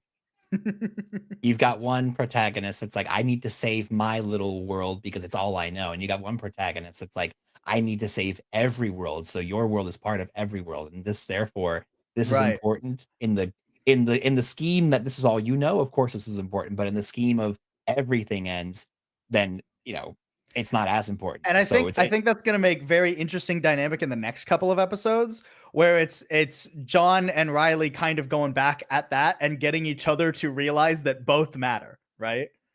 I think that's going to be very fun to sort of play out and see how that goes. Oh yeah, absolutely. That would be fun. Also, I kind of like went to you because you rolled a 5. But what was your most memorable moment of the show? I mean the most memorable. I mean, we already covered like Mammon and stuff, but quick shout out to I wrote his name, Stevie Jim. Quick shout out to my man, Stevie Oh Jim. my god, That was fun. Always, once in a while, you just gotta make your DM role play someone that is not important at all. I really appreciated your frustration at Stevie Jim because like Asena would have reacted very similarly. Like, I just want to punch this guy. No. You walked away, and thankfully he walked away. But like, if he continued, what we thought about it. Yeah, it was very fun. That's why Riley had to be like, all right, there's more. That was like a moment of like prioritization for Riley. It's like, okay, well, I can keep arguing with this weirdo, but let's just go and check the surroundings and make sure there's nothing else more important to do right now. He really was not very helpful at all. It's very funny. Very funny. Just a hired gun. Stevie Jim and Jimmy Steve. Just a hired gun. Jimmy Steve. I want to know, are we going to see any of Jimmy Steve? Yes. Yes. I mean, he's waiting right outside the mine for us, right? That's what I told him to do. Wait, Stevie Jim, not Jimmy. Stevie Jim. No. Oh, you're Steve, saying Jimmy his brother. Steve. Oh, okay. Yeah, we got to Yes. see if we see Jimmy Steve. Okay. Yes. Yeah. Oh, boy. Great. Okay, switching topics. At the beginning of the episode, Asena, or me, rolled a 1 while attacking with her arm blade, and I voided my warranty. But I was wondering if the dear, wonderful DM that did not do this to me, can you enlighten us as to this new mechanic / All right. critical fail table? Oh, yeah. So this is like, I don't even know how I picked this up. I have it's not kleptomania. It's like when you buy things and then you're like, oh, I bought that. But with like drive-through RPG and DM's Guild stuff. So I don't know if this came from that or a humble bundle or something, but I have a PDF of critical fails and critical successes. And the way that it works is you're not supposed to roll 1d44 or whatever, but we have roll20 so we can. Each result is a different table, and the tables are ranked by appropriate level. For example, the first 26 critical fail results are awkward. And they're only like, oh, like one of them is literally your shoe is untied, or like every round of combat from the next, you have a 25% chance to lose your shoe. Like, it's not a big deal. Then it goes up to embarrassing, and that's for levels 6 through 10. So you only roll on one, like this little section, because when you get all the way up higher, the stakes get a lot higher, right? Like that whole, oh, I stabbed my friend with my sword thing that nobody really thinks is fun is a thing that maybe can possibly happen, but it's extremely rare, and it only happens to you if you're extremely high level. You're not going to lose your first level character doing that.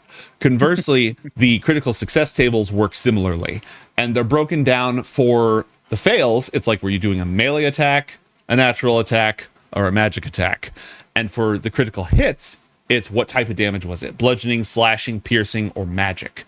And there's some really cool things on there. Like for magic, one of them is you immediately get to cast the same spell again for free. Wow. So it's definitely not as fast as normal crits, but rolling dice is fun, and I love random tables. So for anyone who wants to partake, it is an option in my game. I think it's also very like I think I don't know if truer is necessarily the word, but like it plays into that random factor of what like a critical would look like, right? Right. Because it's one thing if it's like, oh, you got a crit, you shot the guy in the head, right? It's another thing if it's like, oh, like you got a critical or a critical failure, and this random thing you never would have thought of now occurs because of it, right? Some of the lower ones like are just like you have a scar now. You don't actually, like, if the monster hits you and crits you, you don't even take double damage. You take normal damage and you have a permanent scar. It's more cinematic, it's more narrative, and I love that crap. Yeah. That's really cool, because I think that like not coming in from a D&D background, like sometimes like the DM will ask like, what do you want to do? And I'm like, well, I don't know what my options are. So that's pretty cool, like on a brainstorming level too. Yeah. Yeah. Random tables are such a huge source of creativity. Like they spark stuff. I mean, I'm guilty of having like my search browsers open, and I was like, what is a cool consumable item I can have? Totally fine. No shame in I that. don't usually find anything. It just comes up from my brain, so I guess that's good. When in doubt, potion healing. That's what I did. Right? Yeah. I was like, consumable? I'm down 10 hit points or whatever. Okay, cool. Let's see. Does the there was also like a critical failure table, so does that work the same way? Yes. It's bounded by level. That's why I asked what level you were, because when you're level 11, you unlock the, what is that category called? Like Bigger disgraceful. table. Disgraceful. Awkward. Okay. Embarrassing, shameful. Once you hit level 16, you unlock the disgraceful table. Okay. Wow. And things like that include, oh, your enemy can catch your bullet. Hey, what did I do? Yeah. That'd be sick. If you cast a spell at someone and critical fail and they're a spellcaster, they can cast a spell at you as a reaction. Stuff like that. Wow. That's crazy. Yeah. Okay. like Moving on. There was I mean, we started the episode by saving Riley from Gratham's jaws, which was really cool. But and forgive me if we already talked about this in Loriander. I don't think we touched on it. What was your big plan? Oh, well, it's funny because it came up anyways, organically. Yeah. The plan was I was inside of Gratham and I was inside an extra dimensional space. So in my mind, if I had opened my bag of holding, there was a chance that I just blew up Gratham and flung myself into the astral plane. So that was my sort of break glass in case of emergency button. Now, obviously, that didn't need to end up happening. And now that we've learned that the rule is not what I thought it was, and it's not an open bag of holding, but just a regular bag of holding, that sort of changes what the success might have been in retrospect. But that was sort of my A plan. And the other item I wanted to use actually was the immovable rod. If I had come out of that and Gratham was looking better than the 3 health or whatever he had, I was going to try and stick the immovable rod in his mouth. And be like, nobody goes in. Yeah. Or throw it to Asena too, or something like that. Close right? it shut. Yeah. That's Okay. pretty neat. I actually have a way that, so Gramith's void doesn't count as an extra dimensional pocket, because otherwise the moment he, but you know what you could have done? Well, but also I don't have that bag of holding now canonically. Like I didn't have it in that moment. So good. But if we had to go back to before we had to decanonify that, you could have hopped in the bag of holding and then shot it, which would have put you in the astral plane. Yeah, that's true, because you would have broken the bag of holding. Mm-hmm. Oh yeah. But how would we, the party, know that you had done that? No idea. Again, this was very It would much have been better than dying. That's why I think the way I phrased it in the episode was like, if I feel like I'm 6 seconds, I'm going to hold my action for if I feel like I'm about to die. And that was my plan. Yeah. Was like, I'm Nice. about to die and I haven't gotten out. John would have cast sending and been like, hey, are you alive? Where are you? And then he could have pinged you back. So since we're talking about it again, let's transition to some questions in chat about bags of holding. Okay. All right. NWC Tim asks, what if all the bag of holding accident contents end up in roughly the same spot in the astral plane and it forms a Sakar-like planet? Oh, I like that. That's fun. I'm writing that down. I'm writing that down for my own D&D. You imagine how like valuable that place would be, because it's not just the junk of the universe. People put things that they care about in bags of holding. Oh, yeah. Like one of those people could have gotten 500 pounds of cheese. Or there could be like very important. artifacts, Yes. like a horde of them. Like, well, in our break. Descent into Avernus, the party has the shield that has like an imprisoned pit fiend demigod in it. And to prevent it from messing with their minds and trying to tempt them or whatever, they just stick it in the bag of holding. It's in an extra dimensional space. What are you going to do now?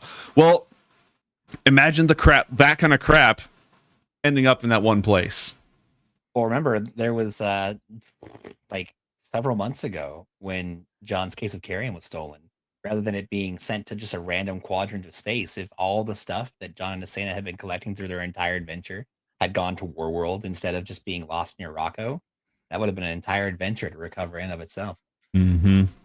Yeah. Oh, also, and just a follow up from that same person in the chat. And also, all of the boss's people bag of holding bombed into the astral plane would be there. We're like, we're just gonna make this somebody else's problem, and there's just like Taraskews fighting That is truly the Godzillas. and- somebody else's problem maneuver, right? It's like, well, we have a bag of holding in a portable hole, and we're about to TPK. That's crazy. That reminds me of the place in Loki. Oh yeah. Yeah, We were yeah. thinking of the place in Hulk or in Thor Or, Ragnarok. 3. Ragnarok. Yeah, Ragnarok. Yeah, Ragnarok. But the place in Loki, that makes sense too. That's a good one. Yeah. I haven't seen that Um, yet. You should. It's good. It's very good, and there's only 2 seasons, so Well, I've seen the um, first season, but I'm not quite there in the number 2. Oh well, then the place where all the Oh, things it's that in get the first pruned season. go. Yeah. Where Yeah. he ends up when he gets Oh, like where the other Loki- yeah. Yeah. you are. So, second question comes in from Trav Nogard, which I don't know if you guys have ever noticed, but Trav is one of my mods for the past 6 years, like we were talking about. wow. But Nogard is dragging backwards. Yep. So Dargan. that's a little play on Dargan as well. So he asked, so with Asena and her astral powers, could she jump into a bag of holding and then get to the astral plane?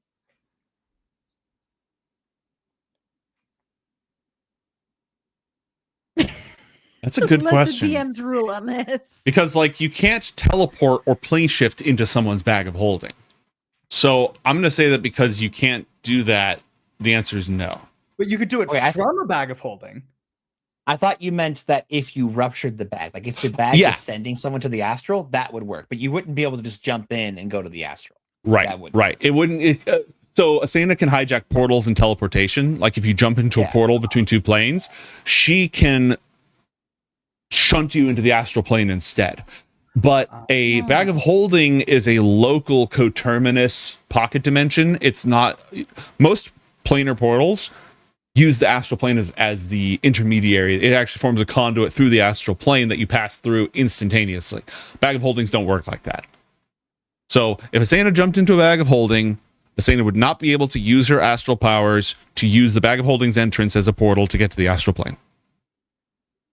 What if I had a bag of holding and jumped into a bag of holding, and then before it exploded, I went to the astral? Well, when it explodes, it goes to the astral anyways. So like, Yeah, but I got to keep my bag of holding. oh, that sounds you're like saying troll if- science. Because like when we teleport, right? Like I'm Uh-huh. I'm going through before the teleportation happens into the astral. But what happens is, for everyone else, the teleport doesn't start and end. It's just an instantaneous event. But you can't go to the astral until the teleport starts. For you, unlike everyone else, there's time between the start of the teleport and the end of the teleport. So Right. in order for you to do that, the reaction would have to have already started. And if the reaction blows up the bag of holding, that would not save your bag of holding. Good to know.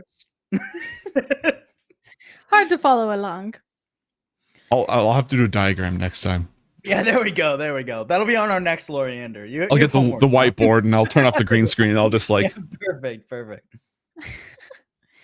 Well, I think that just leaves us with the recap of this episode. Joe, are you ready to take it away?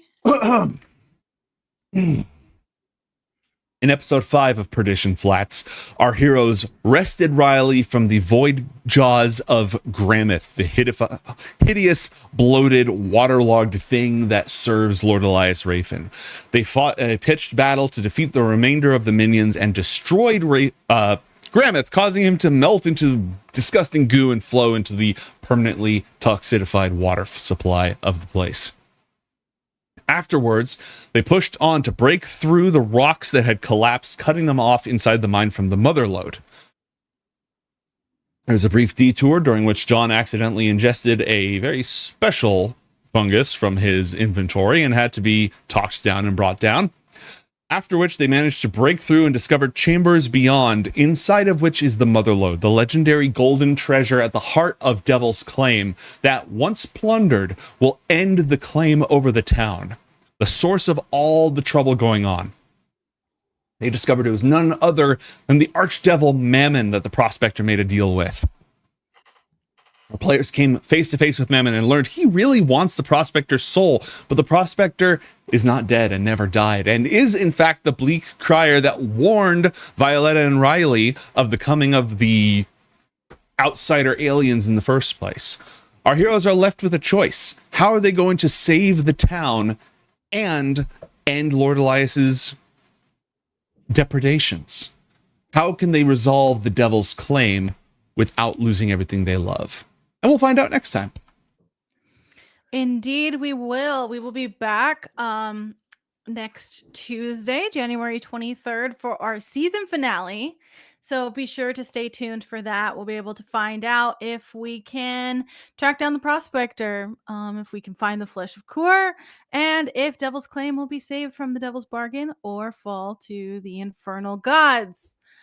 Find out next time. As for today, this case is closed. See you later.